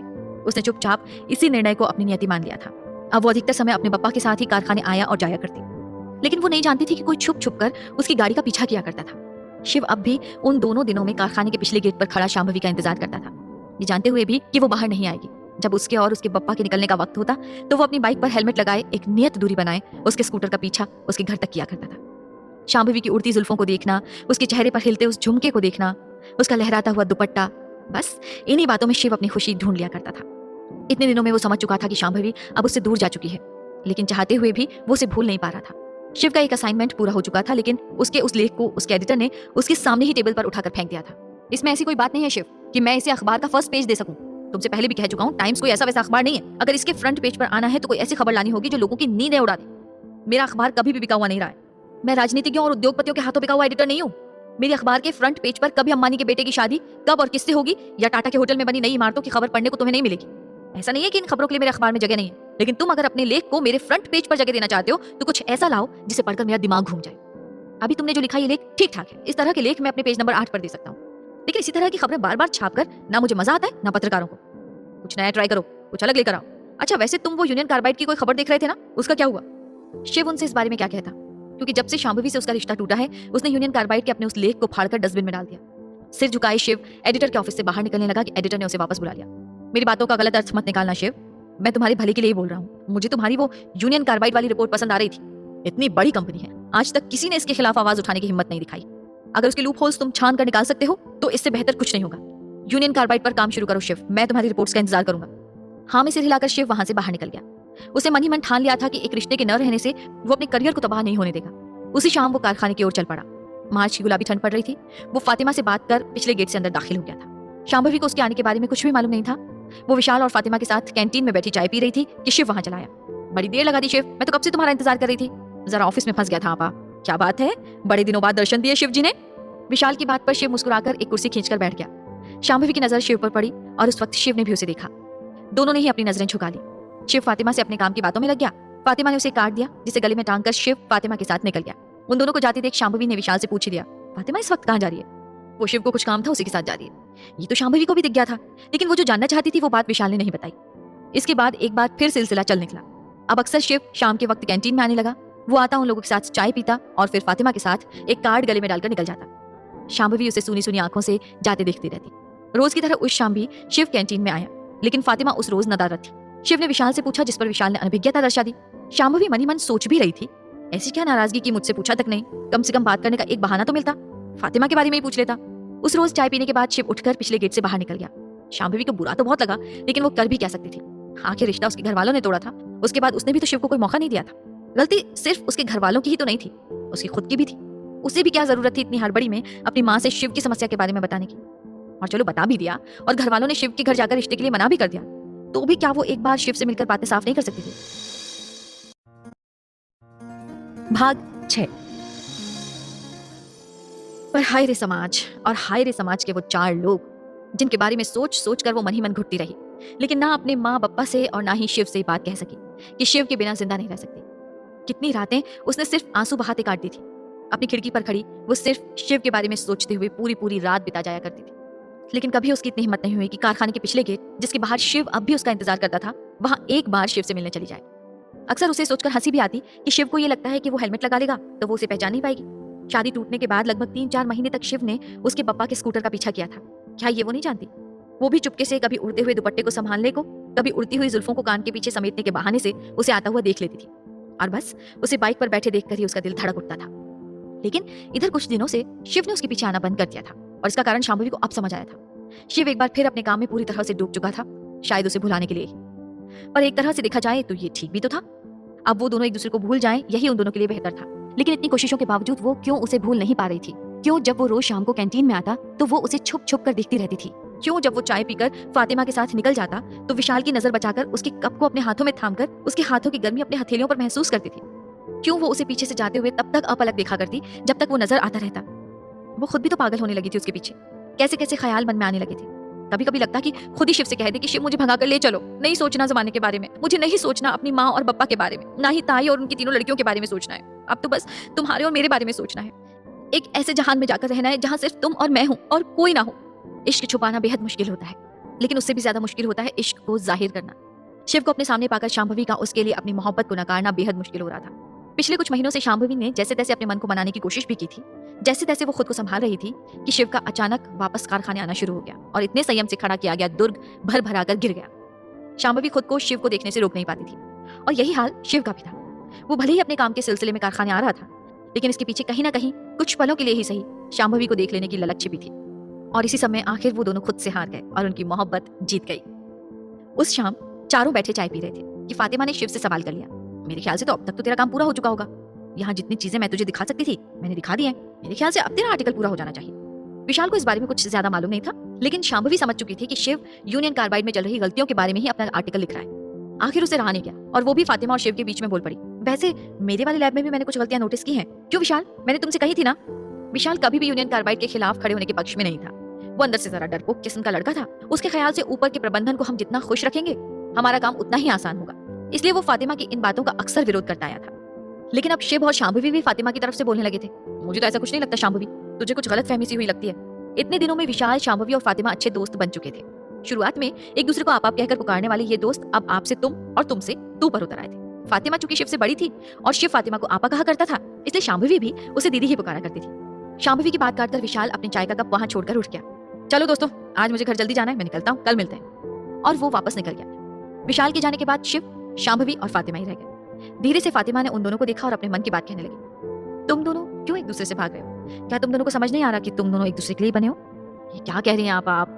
सही कह रही हूँ शिव, जिंदगी में खुश रहने के लिए एक खुश दिल हमसफर का होना बहुत जरूरी है। तुम दोनों को ये मौका मिला है, लेकिन तुम दोनों ने अपने अपने घर वालों की बेवकूफियों के कारण ये मौका गंवा दिया, और अब भी एक दूसरे से नाराज हुए बैठे हो, वो भी सिर्फ अपने घर वालों के कारण। अरे जिंदगी तुम्हारे घर वालों को नहीं, तुम दोनों को एक साथ बितानी है। जब मैं देख सकती हूँ कि तुम दोनों की नजरों में एक दूसरे के लिए इतनी मोहब्बत है, तो तुम दोनों क्यों नहीं देख पा रहे हो? क्यों शांभवी, क्या कुछ गलत कहा मैंने? जब भी शिव मेरे साथ जाता है तुम अपलक उसे दूर तक निहारती रहती हो। यहाँ जब भी हम साथ बैठकर चाय पीते हैं तुम्हारी नजरें बार बार शिव पर जाकर अटक जाती हैं। उस दिन टेबल पर उसका रुमाल छूट गया था, कहाँ गया वो रुमाल? मैं जानती हूँ, तुम्हारे पर्स में रखा है। और उसे हमेशा अपने पास ही रखती हो। जब कभी यहाँ किसी बात पर परेशान होती हो तो उसी रुमाल को हथेलियों में लपेट लेती हो, शायद शिव की हथेली को अपनी हथेली पर महसूस करने के लिए, है ना? और शिव, तुम्हारा भी तो यही हाल है। क्या मैं नहीं जानती? जितना तुम अपने काम के लिए इस कारखाने में आ रहे थे, उससे ज्यादा तुम शांभवी को देखने के लिए यहाँ आते हो। मैं सब समझती हूँ, वरना महज 1 महीने का काम तुम 4-5 महीने तक नहीं खींचते। अगर पिछले साल सही मुहूर्त पर तुम दोनों की शादी हो गई होती तो अभी 1 साल पूरा हो चुका होता, बल्कि हो सकता है हमारी गोद में एक छोटा शिव या शांभवी खेल रही होती। खैर, मैं इसी बात पर विश्वास करती हूँ, रात गई बात गई। अब तुम दोनों भी अपने घर वालों की तकरार भूल जाओ, और मेरे ख्याल से तुम दोनों को एक बार और अपने घर वालों से बात करनी चाहिए। फातिमा की बात सुनकर शिव ने शांभवी की तरफ देखा और उसने अपनी नजरें झुका ली। शाम ढलने लगी थी। शिव उठकर घर के लिए निकल गया। फातिमा से विदा लेकर शांभवी भी अपना बैग उठाए निकल गई। आज जाने क्या सोचकर वो पिछले गेट की तरफ बढ़ गई। उसी बरगद के पेड़ के नीचे अपनी बाइक से टिककर खड़ा शिव जैसे उसी की राह देख रहा था। अक्टूबर खत्म हो रहा था और नवंबर की गुलाबी सर्दियां शुरू हो रही थी। स्वेटर के ऊपर से शॉल से शांभवी ने खुद को लपेट रखा था। उसने शिव को देखकर भी अनदेखा करते हुए अपनी राह पकड़ ली। शिव ने उसे देखकर मुस्कुराकर अपनी पलकें एक पल को झुका ली और फिर बाइक को छोड़कर पैदल ही उसके पीछे चल पड़ा। क्या हुआ? आज इस गेट से निकलना कैसे हुआ? मेरी मर्जी, किसी भी गेट से निकलूं। काम करती हूँ यहाँ, जहां से मर्जी होगी वहां से आना जाना करूंगी। अगर अपनी मर्जी की इतनी ही मालिक हो तो घर वालों को क्यों नहीं मनाया? शांभवी थमकर खड़ी हो गई। देखो शांभवी, अब मैं खुद को और धोखा नहीं दे सकता। मैं तुम्हारे बिना नहीं जी सकता। लेकिन हाँ, अगर तुम्हें यह लगता है कि मैं पागल था और इसलिए मुझे पागल खाने में डाला गया और तुमने अपनी मर्जी से शादी के लिए इनकार किया है, तो मैं अभी इसी वक्त तुम्हारी जिंदगी से हमेशा के लिए चला जाऊंगा। शिव, तड़पकर शांभवी ने उसके होठों पर उंगलियां रख दी। मैं भी नहीं जी सकती तुम्हारे बिना। शिव ने आगे बढ़कर शांभवी को अपने सीने से लगा लिया। शाम ढल चुकी थी। अंधेरा गहराने लगा था। ये कारखाने के पीछे का रास्ता होने से आवाजाही बिल्कुल कम थी। कुछ देर एक दूसरे से लिपटे खड़े दोनों ही आंसू बहाते रहे। चलो अब तुम्हें घर छोड़ दूं। नहीं, मुझे अपने साथ ले चलो शिव। शिव ने उसे मुस्कुराकर देखा। पिछले 1 साल से परेशान कर रखा था मुझे। एक झलक देखनी मुश्किल हो जाती थी तुम्हारी, और आज मैंने खुद को कैसे संभाल रखा था मैं ही जानती हूँ। बस माँ से भी घर पर क्या कहती। मेरी पप्पा के सामने सब कहने की हिम्मत नहीं होती कि मुझे तुमसे ही शादी करनी है। सोचो घर पर सब क्या सोचते होंगे कि कितनी बेशर्म लड़की है, अपनी शादी की बात खुद ही कर रही है। शिव जोर से हंस पड़ा। मैं तो जिद पर अड़ जाता, लेकिन तुम्हारी तरफ से कोई सिग्नल ही नहीं मिला। खैर चलो, अब तुम्हारे मन की बात पता तो चली। अब मैं एक बार फिर माँ से बात करके देखता हूँ। नहीं, कुछ समय के लिए रुक जाओ शिव। कहीं घर वाले हमारी बात नहीं माने और हम पर जोर जबरदस्ती की तो फिर हम अलग ही हो जाएंगे, और मैं अब एक बार फिर से तुम्हें नहीं खोना चाहती। थोड़ा समय हम साथ गुजार लें, उसके बाद घरों पर बात करेंगे। ठीक है, जो हुक्म आपका, आप जो बोलेंगी वही करूंगा। बिल्कुल जोर का गुलाम बनकर रहूंगा। अच्छा जी, वो तो शादी के बाद पता चलेगा। बातों ही बातों में शांभवी के घर का मोहल्ला आ गया और शिव उसे उतार कर निकल गया। दो प्यार करने वालों को एक दूसरे की आस मिल गई थी और अब ये सिलसिला एक बार फिर चल निकला। अब तो घर वालों का भी डर था, इसलिए मिलना भी छुप छुप कर होने लगा। दोनों अक्सर कारखाने से निकलने के बाद झील किनारे चले जाया करते। वहां हाथों में हाथ थामे घंटों अपना भविष्य बुनते रहते। कभी सपनों की बातें, कभी अपनों की बातें, कभी सबको मनाने की बातें, कभी सबसे खुद रूठ जाने की बातें होती। कभी फातिमा और विशाल के बारे में बातें होती, तो कभी कारखाने के टैंक और टाइम्स के अखबार की बातें होती। दोनों के पास बातें बेशुमार थी और वक्त सरकता जा रहा था। चोरी छुपे मिलने का मजा ही अलग था। देखते ही देखते 1 महीना सरक गया, लेकिन बातों और मुलाकातों में पता ही नहीं चला। एक सर्द शाम शांभवी की शॉल एक साथ लपेटे दोनों झील के किनारे बैठे बातें कर रहे थे। शिव, एक बात बताऊं? हाँ बोलो। कल लैब के बाहर एक मजदूर की दम घुटने से तबीयत बिगड़ गई थी। उसे तुरंत अस्पताल ले जाया गया। बच तो गया ना? हाँ, बच तो गया है, लेकिन उसके लंग्स में आगे चलकर प्रॉब्लम हो सकती है, ऐसा डॉक्टर कह रहे थे। ऐसा क्यों? लेकिन उन्हीं जहरीली गैसों के कारण जिनसे कीटनाशक बनाया जाता है। असल में सफाई वाली एक पाइप की हवा का वेंट खराब हो चुका है। उसके कारण हवा सही ढंग से सर्कुलेट नहीं हो पा रही। वैसे तो एक और बड़ी छोटी सी प्रॉब्लम है। वो क्या? 1-2 टैंक ऐसे हैं जिनमें उनकी कैपेसिटी से ज्यादा मिथाइल आइसोसाइनेट भरी जा चुकी है। इसके कारण टैंक में दबाव बढ़ रहा है। दबाव बढ़ने से उसका तापमान भी मेंटेन नहीं हो पा रहा। कूलिंग सिस्टम भी खराब पड़ा हुआ है। हे भगवान, ये क्या कह रही हो तुम? अगर कहीं फर्नेस ब्लास्ट हो गया तो? तुम जानती भी हो कितने रिस्क में काम कर रहे हो तुम और बाकी लोग भी। हाँ, लेकिन हम लोग क्या करें? तुम सही कह रहे हो शिव, लेकिन पता नहीं ये मैनेजमेंट वाले इस बात की तरफ ध्यान क्यों नहीं देते। तुम्हें मालूम है, मुझे पता चला है कि फातिमा जी को नौकरी से निकालने का नोटिस दे दिया गया है। अरे लेकिन क्यों? उन्होंने इन सारी समस्याओं के लिए प्रबंधन को 2 से 3 बार चिट्ठी लिखकर भेजी थी। इसी बात पर हायर अथॉरिटीज ने उन्हें बात करने के लिए बुलाया था, जहां उन्होंने मैनेजमेंट पर इन सारी बातों का दोष लगाया। लेकिन हुआ क्या? हायर अथॉरिटी और मैनेजमेंट तो आपस में एक साथ मिले हुए हैं और किसी का कुछ नहीं बिगड़ा। उल्टे फातिमा जी पर ही गलत दोष लगाकर उन्हें नोटिस जारी कर दिया गया है। लेकिन फातिमा आपा ने तो मुझे इसके बारे में कुछ नहीं बताया। शायद वो तुम्हें परेशान नहीं करना चाहती होंगी। वो ये तो कह रही थी कि दूसरी जगह नौकरी देख रही हैं, लेकिन यहाँ से ऐसा कोई नोटिस मिला है ये तो नहीं बताया। अच्छी बात, मैं भी चाहता हूँ उन्हें इस कारखाने से छुट्टी मिले। पता नहीं तुम्हारा मैनेजमेंट इस बात को गंभीरता से क्यों नहीं ले रहा है। कीटनाशक नहीं बनाने का तो कोई भी दबाव उन पर डाला नहीं जा रहा, लेकिन कम से कम सुरक्षा संबंधी नियमों का पालन करना ही चाहिए। वरना आज एक मजदूर को तकलीफ हुई है, कल बाकियों को भी होगी। ये बात प्रबंधन को सोचनी होगी। अब तो मुझे तुम्हारी सुरक्षा को लेकर भी चिंता हो रही है। फातिमा आपा तो जितनी जल्दी कारखाना छोड़ दे उतना अच्छा है। अच्छा, लेकिन मैं भी तो इसी कारखाने में हूँ, तो तुम्हें तो शादी के बाद मैं यहाँ कभी नहीं रहने दूंगा। वैसे भी जनवरी में मेरा भी यहाँ से काम पूरा हो जाएगा, तब तक हो सकता है मुझे भाभा रिसर्च सेंटर में नौकरी मिल जाए। बिल्कुल जरूर मिल जाएगी। उसके बाद तुम्हें यहाँ काम करने की जरूरत नहीं रहेगी। पर शांभवी, तुम एक काम कर सकती हो जिससे यहाँ काम करने वाले बाकी मजदूरों और एम्प्लॉइज की मदद हो सके। बोलो क्या कर सकती हो? तुम माननीय मुख्यमंत्री जी को एक खत लिख दो। क्या? हाँ, ये रखो मेरी डायरी। कल जब अपने लैब में जाना तो खराब वेंट से लेकर जो सारी बातें तुमने मुझे बताई हैं इस डायरी में नोट कर लेना। मैं भी शाम के बाद पहुंच जाऊंगा। कल तुम घर पर बोलकर आना कि रात में वापसी के लिए देर हो जाएगी। कल बाकी लोगों के निकलने के बाद मुझे वो सारे टैंक्स जिनमें दबाव से ज्यादा गैस है, बंद फ्रीजर, खराब वेंट, सब कुछ दिखाते जाना। मैं तस्वीरें ले लूंगा। मेरा आर्टिकल तो तैयार हो ही चुका है फातिमा आपा की मदद से, बस तस्वीरों का काम बाकी है। तस्वीरों के साथ हमारे पास सबूत रहेगा तो हम प्रबंधन पर ज्यादा जोर दे पाएंगे। टाइम्स में छपी रिपोर्ट भी उस पर जोर डालने के लिए काफी है। और तीसरा सहारा रहेगा मुख्यमंत्री को लिखा तुम्हारा पत्र। देखो शांभवी, हमें तो शादी करके यहाँ से निकल जाना है, पर अगर हमारे छोटे से प्रयास से इतने सारे लोगों को हम सुरक्षित जीवन दे पाए तो सोचो हमारा जीवन कितना सार्थक हो जाएगा। सही कह रहे हो शिव, मैं कल माँ को बताकर आऊंगी जिससे यहाँ रुककर मैं सारी मदद कर सकूं। अब चलो तुम्हें घर छोड़ देता हूँ, देर हो रही है। और ये रख लो मेरी डायरी। वो दोनों झील पर से घर के लिए निकल गए। इधर शांभवी की माँ पिछले कुछ महीनों से उसकी हालत देख देखकर परेशान होने लगी थी। जब से शांभवी की शिव से सगाई टूटी थी वो घर पर अक्सर चुपचाप अपने कमरे में पड़ी रहती। उसकी माँ ने उसे अक्सर खिड़की के बाहर सूनी आंखों से खाली रास्तों को तकते देखा था।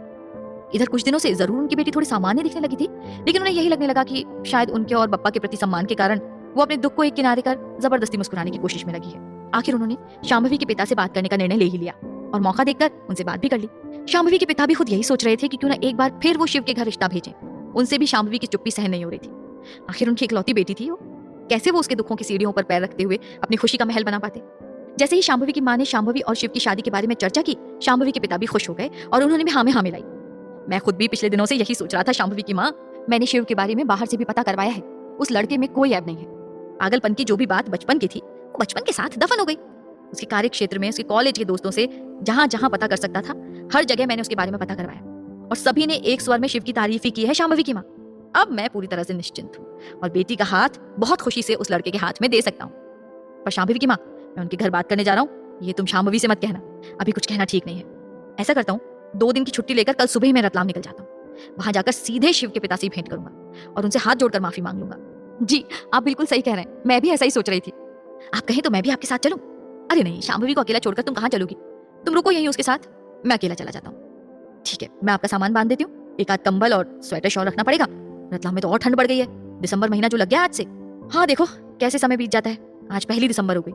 अगर उन लोगों ने भी हमारी बात मान ली तो जनवरी का ही कोई अच्छा सा मुहूर्त निकलवा कर दोनों की शादी करवा देंगे। हाँ लेकिन सुबह निकलने से पहले शांभवी से कुछ मत कहना, पता नहीं वहां लोग क्या जवाब दें। इसलिए तुम्हारी वापस आने के बाद ही शांभवी से बात करेंगे। अच्छी बात है। लेकिन शांभवी आई नहीं, कैसे? मेरी तो सुबह की शिफ्ट थी, मैं जल्दी आ गया था। वो देखो आ गई तुम्हारी लाडली। 100 साल की उम्र है हमारी लाडू की, बस नाम लिया हाजिर। ये हाथ में डायरी क्या पकड़ रखी है तूने? कुछ नहीं माँ, बस ऐसे। कहते हुए शांभवी शिव की दी हुई डायरी लिए अपने कमरे में चली गई। अगली सुबह शांभवी के तैयार होते आते तक में तो उसके पिता अपना सामान बांध कर बैठे थे। आप कहीं जा रहे हैं? उसके सवाल पर उसके पिता मुस्कुरा उठे। हाँ कुछ बहुत जरूरी काम से जा रहा हूँ। गणपति सब अच्छा अच्छा रखें तो खुशखबरी के साथ लौटूंगा। जा कहाँ रहे हैं आप?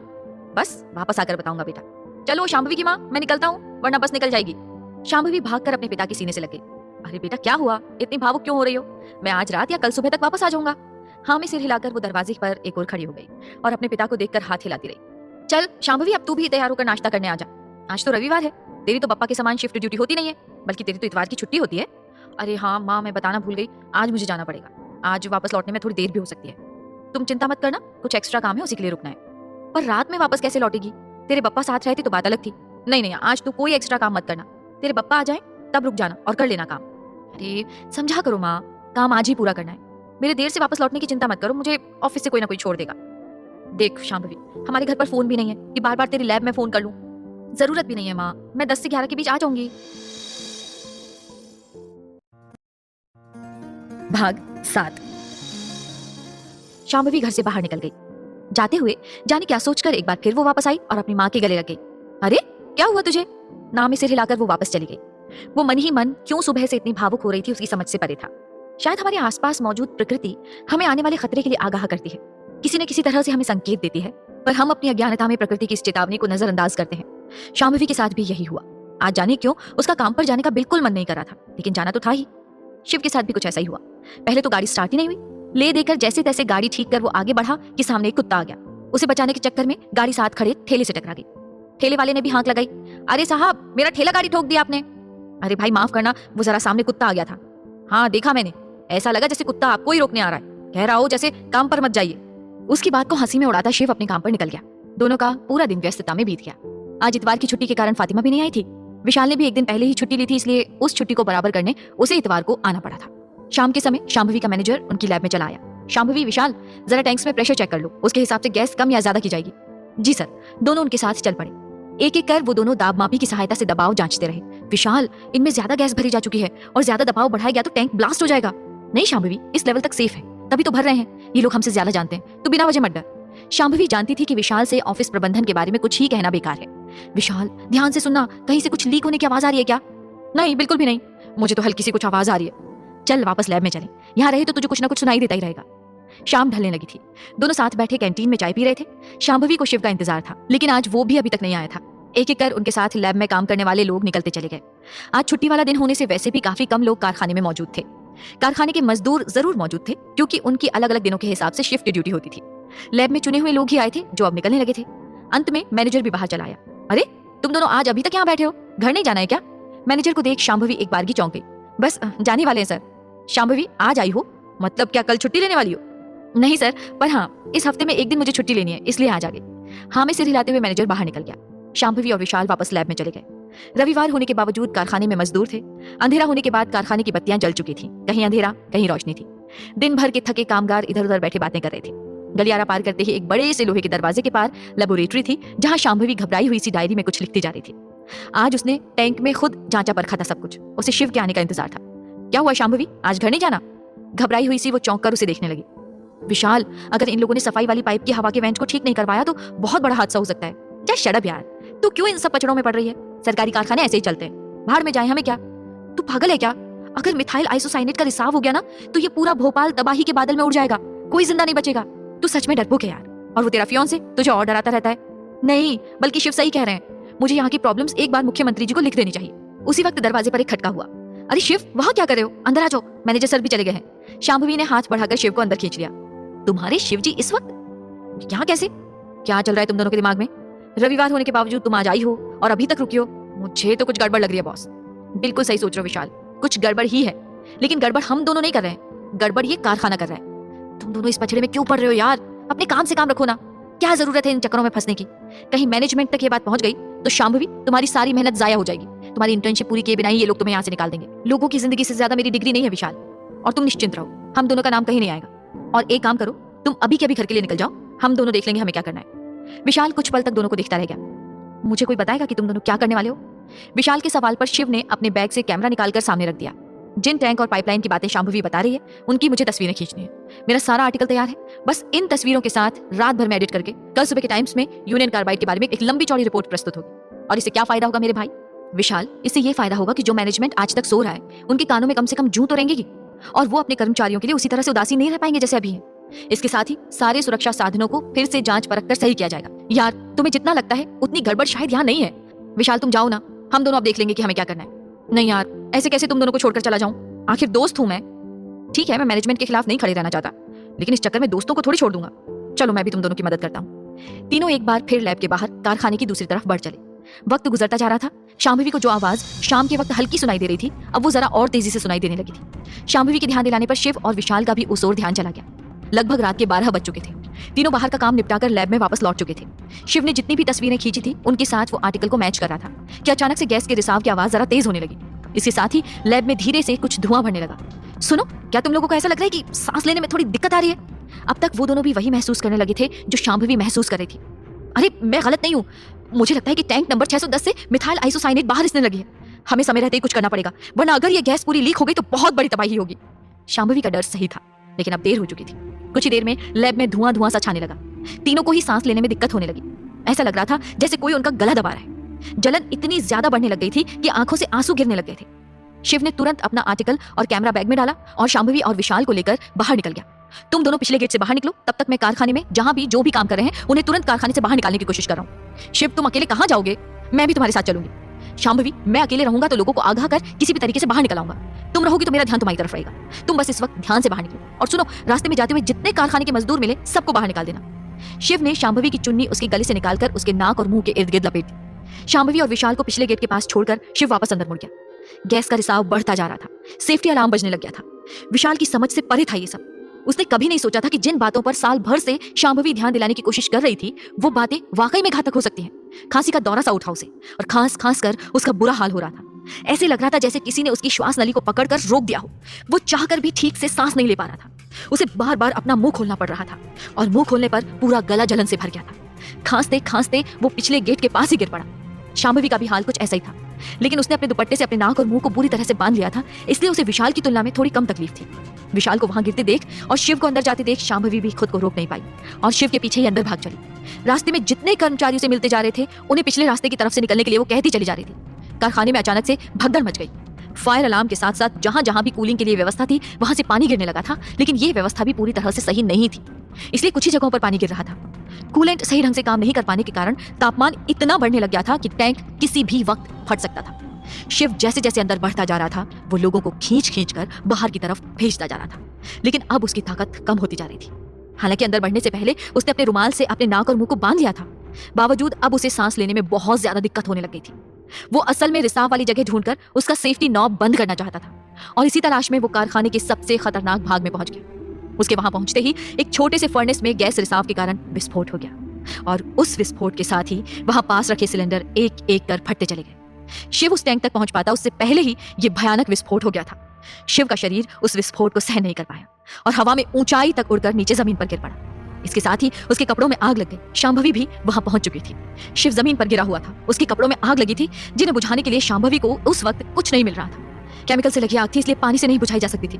रोते हुए शांभवी ने अपना दुपट्टा खोला और उसी से शिव के शरीर में लगी आग को बुझाने की कोशिश करने लगी। शिव के इधर उधर पलटने से और दुपट्टे की सहायता से उसके शरीर में लगी आग तो बुझ गई, लेकिन शिव का शरीर बुरी तरह से जल चुका था। वो अपनी खाली खाली आंखों से शांभवी को देख रहा था। उसने धीरे से अपना हाथ उठाने की कोशिश की। शांभवी ने बढ़कर उसका हाथ थाम लिया। दोनों को सांस लेने में बहुत दिक्कत हो रही थी और दोनों जो चाहते थे वो एक दूसरे से कह नहीं पा रहे थे। शांभवी धीरे से उसके ऊपर झुक गई। उसने अपना स्नेह चिन्ह उसके चेहरे पर अंकित कर दिया। मैं तुम्हारे बिना नहीं जी पाऊंगी शिव। शिव ने एक पूरी नजर से शांभवी को देखा था। उसकी आंखों से लगातार पानी बह रहा था। शांभवी को लगा जैसे वो कुछ कहना चाहता है। शांभवी भी कष्ट में थी, लेकिन धीमे से वो उसके मुंह तक अपना कान ले आई। बहुत सपने देखे तुम्हारे साथ जिंदगी के, पर पूरे नहीं हो पाए शांभवी। अगले जन्म में सब पूरे होंगे शिव, सब पूरे होंगे। हम इतनी आसानी से अलग नहीं हो सकते। और सुनो सुनो शिव। शांभवी अपनी बात पूरी नहीं कर पाई थी कि शिव की आंखें स्थिर हो गईं। वो जैसे शांभवी को ही देख रहा था और वैसे ही देखता रह गया। शांभवी का गला घुटने लगा था, सांस आनी बंद हो गई थी। शिव की आंखें पलटते ही उसने उसका चेहरा अपनी गोद में रख लिया। गैस इतनी ज्यादा तादाद में रिसने लगी थी कि जो कामगार जहां था वहीं बुत बना रह गया। वहीं उसकी सांसें थम गई। कारखाने से निकला रिसाव इतना गहरा था कि सामने जेपी नगर में भी उस जहरीली गैस का गुबार बहने लगा था। हजारों के लिए वो रात उनके जीवन की आखिरी रात बनकर बीत चुकी थी। सुबह तक में यूनियन कार्बाइड का वो कारखाना किसी कब्रिस्तान में बदल चुका था। पिछले गेट से विशाल भी बाहर नहीं जा पाया था।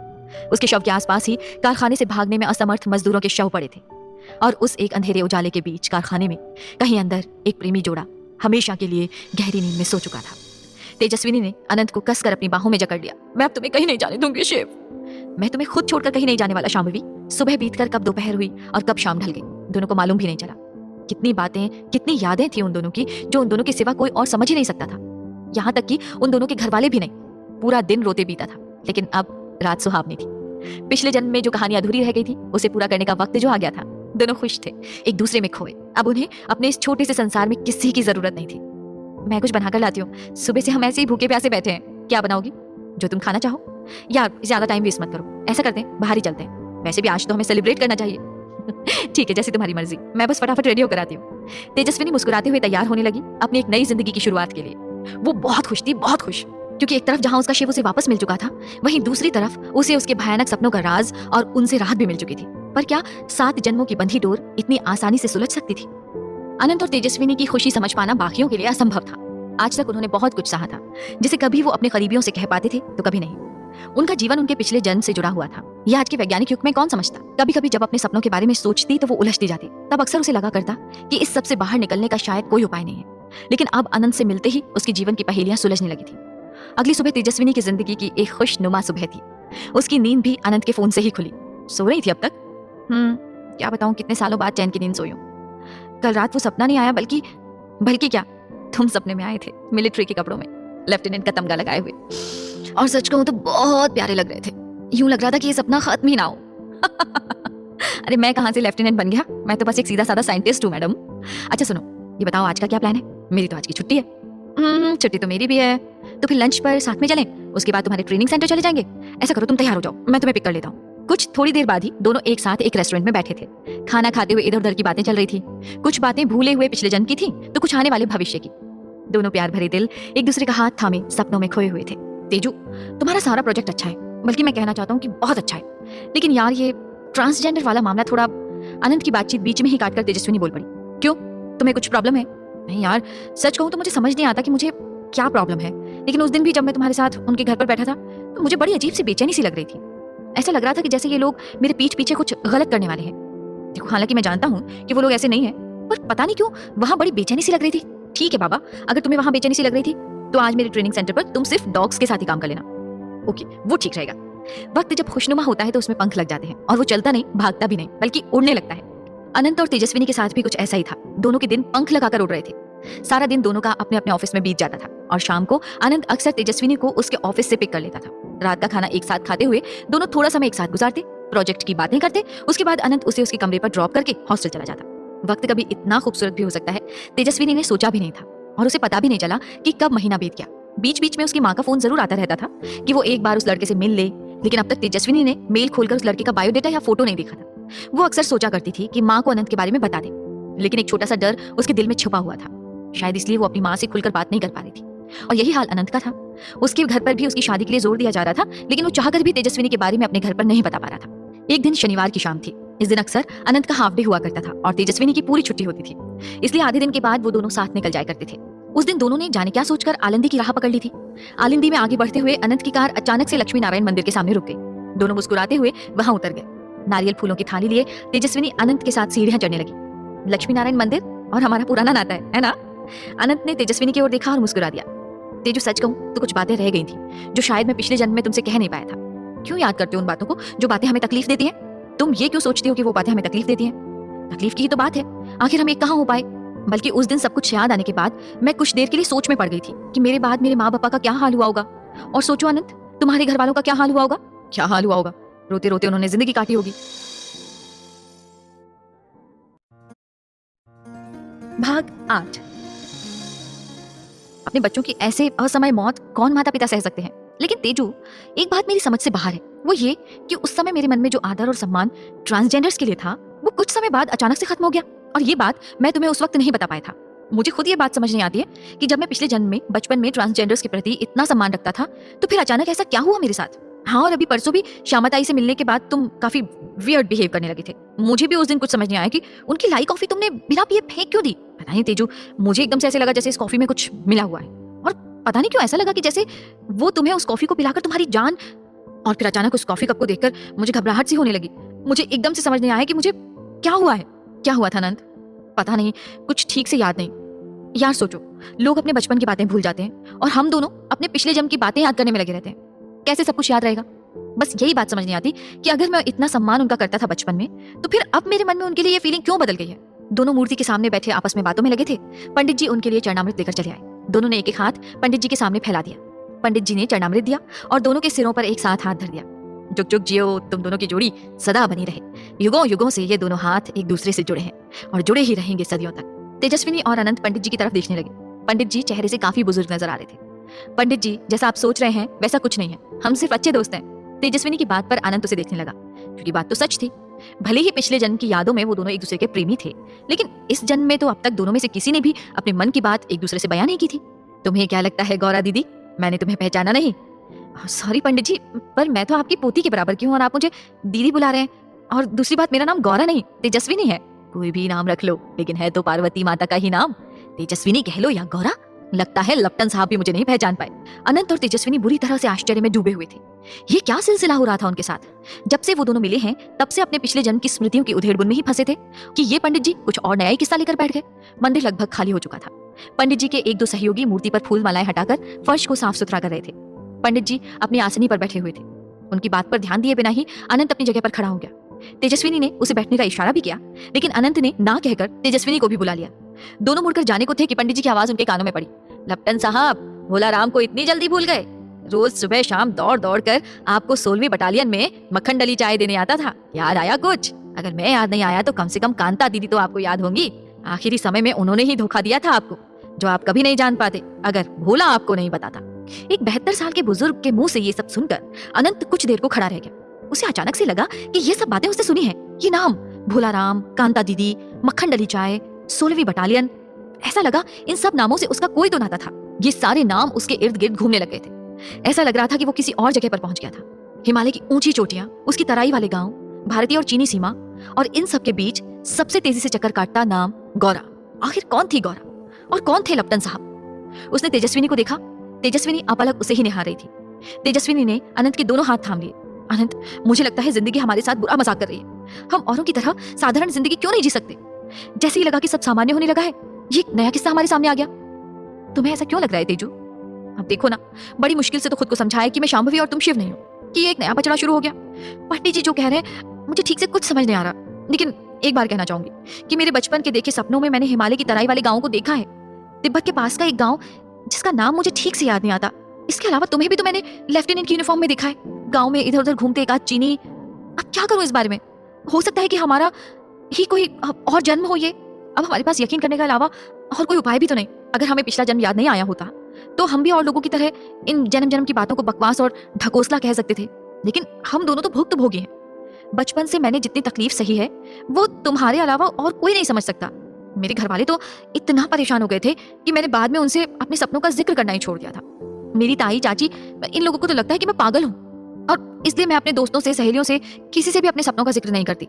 पर तुम्हें पहले भी बताया था ना कि भोपाल के यूनियन कार्बाइड के कारखाने के अलावा मुझे और भी अजीबोगरीब सपने आते रहे। कभी राजस्थान के किले, कभी अजीबोगरीब अंधी बावड़ियां, कभी हिमालय की ऊंची चोटियां। कभी कभी तो कुछ समझ नहीं आता कि क्या चल रहा है।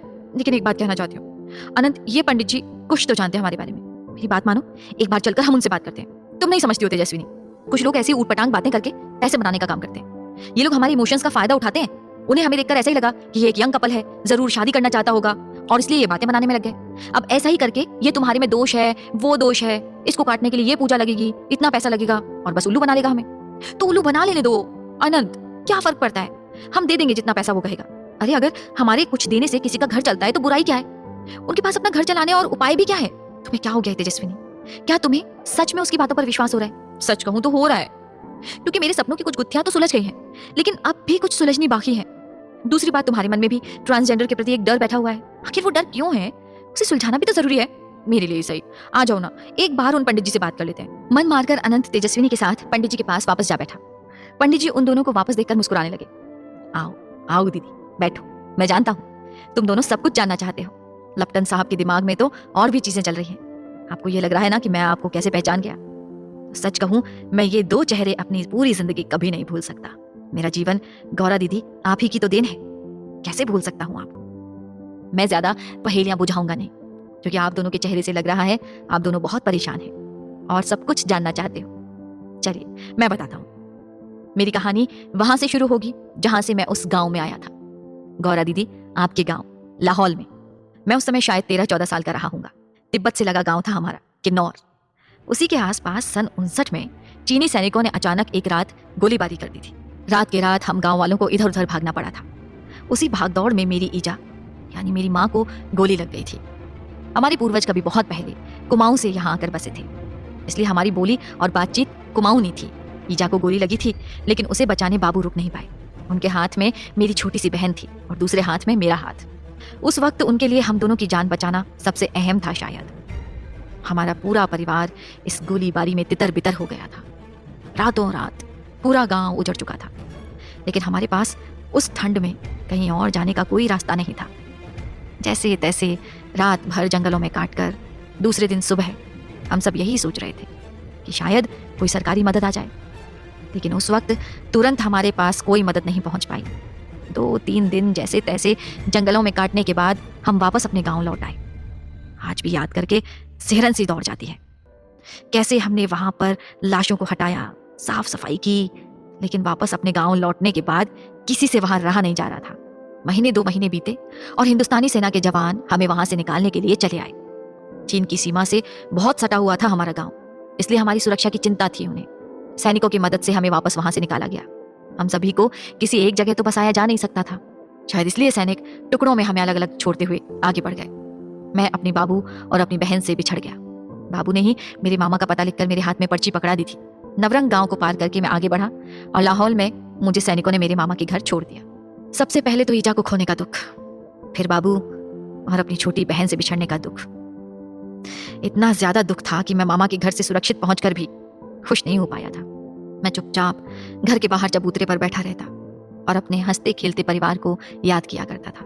लेकिन शायद मेरी मामी को इस तरह खाली बैठे 2 वक्त की रोटी तोड़ना रास नहीं आ रहा था। उन्हें तो एक बिना पैसों का गुलाम मिल गया था। मामा के सामने तो वो मुझे बड़े प्यार से पेश आती थी, लेकिन जैसे ही मामा अपनी दुकान के लिए निकल जाते, वो सारे घर की साफ सफाई, झाड़ू, कटका, बर्तन सब कुछ मुझसे करवाती। महज 14 साल की उम्र में बिना चप्पलों के मुझे आड़े टेढ़े जंगलों में लकड़ी काटने जाना पड़ता। सरहुल की तीखी पत्तियां अक्सर पैरों में चुभ जाती। मैं उन्हें अपने हाथ से निकालता और मिट्टी उठाकर अपने जख्मों पर लगा लिया करता था। पानी भरने भी घर से बहुत दूर जाना पड़ता था। घास काटने जाना हो, लकड़ी चुनने जाना हो, हर काम के लिए मामी मुझे आगे कर देती थी। और जब थक हार के रात में खाना खाने बैठता तो अक्सर बचा कुचा खाना ही मेरी थाली में आता और कभी कभी सिर्फ पानी ही हिस्से में आता। और उस समय गौरा दीदी मेरी जिंदगी में परी बनकर आई। मेरा और इनका घर आस पड़ोस में ही था। हमारी छतें जुड़ी हुई थी। जब भी धूप निकलती, गौरा दीदी घर भर के थुलमे, स्वेटर, कंबल छतों पर सुखाने डाल दिया करती। मैं पहली बार छत पर ही गौरा दीदी से मिला। पंडित जी तेजस्विनी की तरफ देखने लगे। कुछ याद आ रहा है? तेजस्विनी की आंखों में आंसू थे। तुम भोला हो ना? हाँ दीदी, याद आया कैसे हम पहली बार टकराए थे। सुबह सुबह की खिली धूप देखकर मामी ने मुझे भी घर भर के गद्दे छत पर डालने का काम पर लगा दिया था। गद्दे डालकर मैं नीचे लौटा ही था कि अचानक से बारिश चली आई। पहाड़ पर की बारिशों का कोई भरोसा नहीं होता। मैं वापस उल्टे पैरों सीढ़ियां चढ़ता छत पर पहुंचा कि देखा एक लड़की मेरी छत के गद्दे समेटकर एक तरफ छांव में लगा रही है। मैं आश्चर्य से उन्हें देखता रहा। उन्होंने मुझे देखकर एक प्यारी सी मुस्कुराहट दी। क्या नाम है तुम्हारा? जी भोला। पूरा नाम भोला राम है। क्या करते हो भोला राम? जी सब कर लेता हूँ। घास काटता हूँ, लकड़ियां लाता हूँ, पानी भरता हूँ और सब कुछ कर लेता हूँ। अरे मेरा मतलब कौन सी कक्षा में पढ़ते हो? मैं पढ़ाई नहीं करता। क्यों? तुम्हारी उम्र तो पढ़ाई की ही लग रही है। मैं मेरे गांव में पढ़ने जाता था, फिर जब से यहाँ आया हूँ मामा मामी के पास, अब वक्त ही नहीं मिलता। सुबह तो पढ़ सकते हो। क्या चाचा जी के साथ दुकान में चाय बनाने जाते हो? मैंने नाम में सिर हिला दिया और वो मुस्कुराने लगी। अच्छा, अगर मैं तुम्हें पढ़ाऊं तो आओगे पढ़ने? मैंने हाँ में सिर हिला दिया। भोला, ए भोला, कहाँ मर गया? नीचे से मामी की आवाज आने लगी और मुझे नीचे भागना पड़ा। और इस सब में मैं दीदी का नाम भी नहीं पूछ पाया, लेकिन उनका नाम जानने के लिए मुझे अधिक इंतजार नहीं करना पड़ा। अगले ही दिन गौरा दीदी अपनी माँ के साथ मेरे घर पर आई। उस वक्त मुझे खुद समझ नहीं आया कि आखिर दीदी ने मुझ में कैसे अपना छोटा भाई देख लिया, और वो मेरे घर मेरी मामी जी से सिर्फ मेरी पढ़ाई के बारे में बात करने आई थी। जब उनकी माँ और मामी मोहल्ले की पड़ोस की बातों में लगे थे, तभी बैठी वहां गौरा दीदी ने अपने मन की बात छेड़ दी। चाची, ये लड़का स्कूल नहीं जाता क्या? अरे इसे स्कूल भेजूंगी तो काम कौन करेगा? इसके मामा सुबह से अपनी चाय की टपरी खोलकर बैठ जाते हैं। टूरिस्ट भी तो सुबह या शाम ही आते हैं, और इन दोनों वक्त पर इसके मामा को दुकान देखना पड़ता है। अब मैं अकेली जान कब तक क्या क्या देखूं? ऐसे में ये रहता है तो थोड़ा घर गृहस्थी में मदद मिल जाती है। सुबह के समय मेरे स्कूल भेज दिया करो चाची, कुछ तो पढ़ लिख जाएगा। देखती हूँ, बन पाया तो भेज दूंगी। मुझे बहुत बाद में समझ आया कि गौरा दीदी का मुझसे हमदर्दी का क्या कारण था। इन्होंने अपने बचपन में अपने भाई और माँ को खो दिया था। शायद मुझ में दीदी अपने भाई को खोजती थी। मेरी और इनकी हालत बहुत कुछ अलग नहीं थी। मेरे साथ मेरे घर पर जो मामी किया करती, वही काम दीदी के साथ इनकी सौतेली माँ किया करती। पर दीदी हिम्मत हारने वालों में से नहीं थी। ये सुबह सबसे पहले उठकर घर का सारा काम निपटा कर फिर आसपास के बच्चों को पढ़ाया करती। हमारे उस गांव में उस वक्त स्कूल नहीं था। गांव के बहुत कम लोग पढ़े लिखे थे। उन्हीं कुछ लोगों में गौरा दीदी भी थी।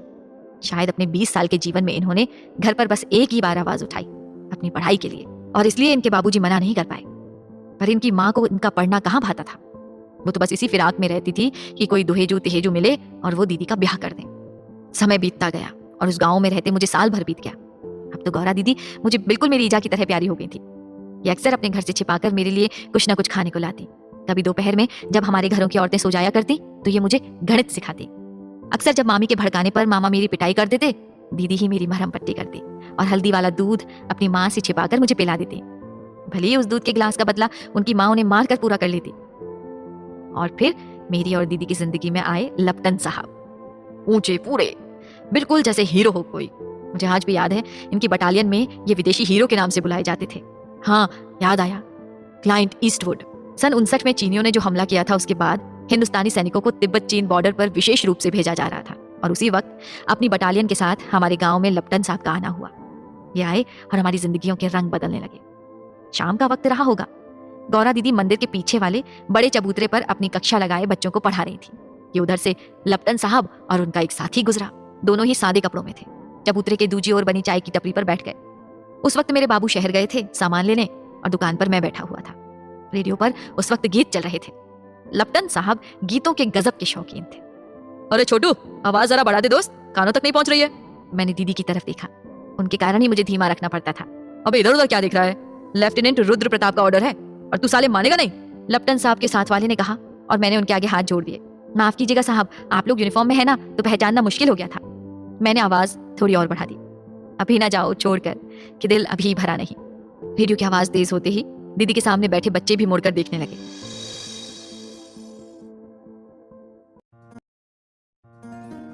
भाग 9। दीदी ने वहीं से आंखों से मुझ पर बिजलियां बरसाना शुरू कर दी थी। लेकिन यहाँ तो लेफ्टिनेंट रुद्र के अलग ही तेवर थे। वो तो गाने की एक एक पंक्ति साथ में दोहराते गाने में खोए जा रहे थे। छुटकू, चाय भी पिला दे बढ़िया वाली। मैंने पहाड़ी चाय मक्खन डालकर उनके सामने रख दी। गाने की आवाज उन्होंने खुद बढ़ा दी और चाय का घूंट लेते हुए आंखें बंद करके साथ ही गुनगुनाने लगे। अभी अभी तो आई हो, बहार बन के छाई हो, हवा जरा महक तो ले, नजर जरा बहक तो ले, ये शाम ढल तो ले जरा, ये दिल संभल तो ले जरा, मैं थोड़ी देर जी तो लूं, नशे के घूंट पी तो लूं, अभी ना जाओ छोड़कर कि दिल अभी भरा नहीं। उन्हें मालूम नहीं था कि उनके ठीक सामने खड़ी गौरा दीदी उनका गाना बंद करवाने आई थी। उन्होंने यूं ही कुछ गुनगुनाते हुए आंखें खोली। अभी तो कुछ कहा नहीं, अभी तो कुछ सुना नहीं। आंखें खुलते ही सामने अपनी आंखों से अंगार बरसाती गौरा दीदी को देख लपटन साहब भी हड़बड़ा गए। एक लंबे तगड़े 6.5 फीट के फौजी के हलक में चाय अटक गई। जी कहिए, बड़ी फंसी सी आवाज में उन्होंने कहा। क्या कहूं, आपको नजर नहीं आ रहा कि मैं बच्चों को पढ़ा रही हूँ? जी पहले ध्यान नहीं गया था। अब तो देख लिया ना? हाँ देख लिया। तो अपना भोंपू बंद करेंगे या बुलाऊं मिलिट्री वालों को? पता नहीं आजकल कहां कहां से टूरिस्ट चले आते हैं हमारे गांव की शांति भंग करने। मिलिट्री में कोई जान पहचान वाला भी है क्या मैडम? मेरे काका कर्नल है, वहाँ ताऊ जी के बेटे मेजर हैं। जी क्या नाम है कर्नल साहब और मेजर साहब के? क्यों, तुम्हें नाम से क्या लेना देना? आइंदे यहाँ फटकियों भी मत, समझे? स्वीटी घूमने आए हो, घूम घाम के भागो यहाँ से। ज्यादा हीरो बनने की जरूरत नहीं है। और बोला, हर किसी को घंटे 1.5 घंटे तक के लिए मत बैठा लिया कर, चाय पिला और चलता कर। गौरा दीदी हुमक कर वापस जाने को मुड़ी कि लपटन साहब ने अब तक धीमी करी गाने की आवाज बढ़ा दी। गाने का आखिरी हिस्सा चल रहा था। बुरा न मानो वक्त का, ये प्यार है गिला नहीं, अभी न जाओ छोड़ कर के दिल अभी भरा नहीं। पहाड़ों पर की सुबह और शामें बेहद खूबसूरत होती हैं और तब वो और खूबसूरत हो जाती हैं जब कोई खूबसूरत हमसफर साथ होता है। बटालियन का काम वहां चल रहा था। लाहौल से लगी हुई सीमा पर बटालियन तैनात थी। उनके छोटे छोटे बंकर बने हुए थे और टेंट वहां लगे हुए थे। बटालियन के लोग रसद और साग भाजी खरीदने अक्सर गांव में उतरा करते थे। बाकी सुबह शाम उनकी तैयारियां ऊपर ही हुआ करती थी। मेरी दुकान की चाय बटालियन वालों की सबसे खास पसंदीदा हो गई थी और अब सुबह शाम मेरी ड्यूटी ऊपर चाय पहुंचाने में लग गई थी। मैं बड़ी खुशी खुशी इस काम को करने जाया करता था। गौरा दीदी सिर्फ गांव के बच्चों को पढ़ाती भर नहीं थी, बल्कि गांव भर की औरतें आदमियों के चिट्ठी पत्रों संदेशों को पढ़कर सुनाना, उनके जवाब लिखना, ये सारी जिम्मेदारियां गौरा दीदी के सिर पर ही थी। एक शाम मंदिर के पीछे चबूतरे पर जहां वो बच्चों को पढ़ाया करती थी, अपनी क्लास खत्म करके उतर ही रही थी कि वहां पास में रहने वाली बूढ़ी आमा चली आई। आमा के बारे में पूरा गांव बस यही जानता था कि उनका एकमात्र इकलौता पोता फौज में था और वो अक्सर उसे चिट्ठियां लिखवाने गौरा दीदी के पास आया करती थी। उनके पोते की आई चिट्ठियां भी गौरा दीदी ही पढ़कर उन्हें सुनाया करती थी। उस शाम भी वो अपने आंचल में बंधी एक चिट्ठी लिए गौरा दीदी के पास चली आई। ए चेली, ये चिट्ठी पढ़कर सुना दे, मेरे लक्ष्मण की चिट्ठी आई है। हाँ क्यों नहीं अम्मा, भोला की दुकान में बैठ जाओ, मैं यही तुम्हें चिट्ठी पढ़कर सुना देती हूँ। गौरा दीदी आमा को चिट्ठी पढ़कर सुनाती रही, जिसमें लक्षण की खैर खबर के साथ आमा के लिए कुछ भेजे रुपए थे। लक्षण ने लिखा था कि कोशिश करेगा आपकी गर्मियों में छुट्टियां लेकर आ सके। चिट्ठी सुनकर आमा ने अपनी आंखें पोंछ ली। 2 साल बीत गए, लेकिन चेले को देखने को आंखें तरस गई। बस भगवान उसकी रक्षा करे। हर महीना एक चिट्ठी भेज देता है, अपनी खैर खबर बता देता है, बस इससे ज्यादा और क्या चाहिए। गौरा, एक चिट्ठी मेरी तरफ से भी लिख के डाल दे चेली। हाँ माँ, बोलती जाओ, मैं लिख देती हूँ। चिट्ठी लिखने के बाद गौरा ने मोड़कर अपने पास ही रख ली। अरे मोड़कर कहाँ रख रही है, पता लिख दे और जाकर वो लाल डब्बे में डाला। मैं चिट्ठी भेज दूंगी आमा, तुम फिक्र ना करो। अरे पर पता लिखेगी तब तो चिट्ठी डालेगी। चल लिख पता, मैं बोल रही हूँ, मुझे ज़बानी याद है। और आमा पता बताने लगी। गौरा दीदी चिट्ठी में सामने लिफाफे में पता लिखने लगी, पर पता सुनकर वहीं पीछे बैठे किसी के कान खड़े हो गए। आमा अपनी लकड़ी टेकती वहां से निकल गई, लेकिन पीछे छोड़ गई गौरा के ऊपर उठते कई सवाल। आमा के वहां से बाहर जाते ही गौरा दीदी के पीछे वाली कुर्सियों पर बैठे 2 लोग सामने चले आए। दीदी ने देखा ये तो उसी दिन वाले दोनों लड़के थे। आज भी लेफ्टिनेंट रुद्र और उनके साथी सामान्य कपड़ों में थे, लेकिन मैं तो जानता था कि वो दोनों लेफ्टिनेंट थे। गौरा दीदी उन दोनों से वापस उलझ पड़े उससे पहले ही मैं फटाफट वहां पहुंचा, लेकिन फिर भी मुझे देर हो गई। मैडम, क्या मैं जान सकता हूँ कि आप ये चिट्ठी किसे लिख रही थी? मैं अनजान लोगों से बात करना या उनके सवालों के जवाब देना जरूरी नहीं समझती। आपके जवाब देना जरूरी समझने या न समझने से मेरा सवाल नहीं बदलेगा। हद है, अजीब बदतमीज हो। टूरिस्ट हो, टूरिस्ट के जैसे रहो। ये मेरा गांव है, तुम्हारा नहीं। जहां से आयो घूमो खामो और चलते बनो। अरे गौरा दीदी सुनिए तो। गौरा दीदी जितनी शांत और सुलझी हुई अपने घर में थी, उतनी ही तेज और खतरनाक घर के बाहर थी। अपनी सौतेली माँ के तानों को सुन सुनकर उनका खून ऐसे खौलता था कि बाहर जाकर किसी की भी बदतमीजी सहन नहीं कर पाती थी। मेरी बात उन्होंने अधूरी ही काट दी। तू चुप कर बोला, जा अपनी चाय बना। और हाँ मिस्टर, आप दोनों पिछले हफ्ते भी यही नजर आए थे ना? आप लोग अपनी राह पकड़िए और यहाँ से निकलिए। बड़ा एक बात बता दूं, हम पहाड़ के लोग बहुत खतरनाक होते हैं।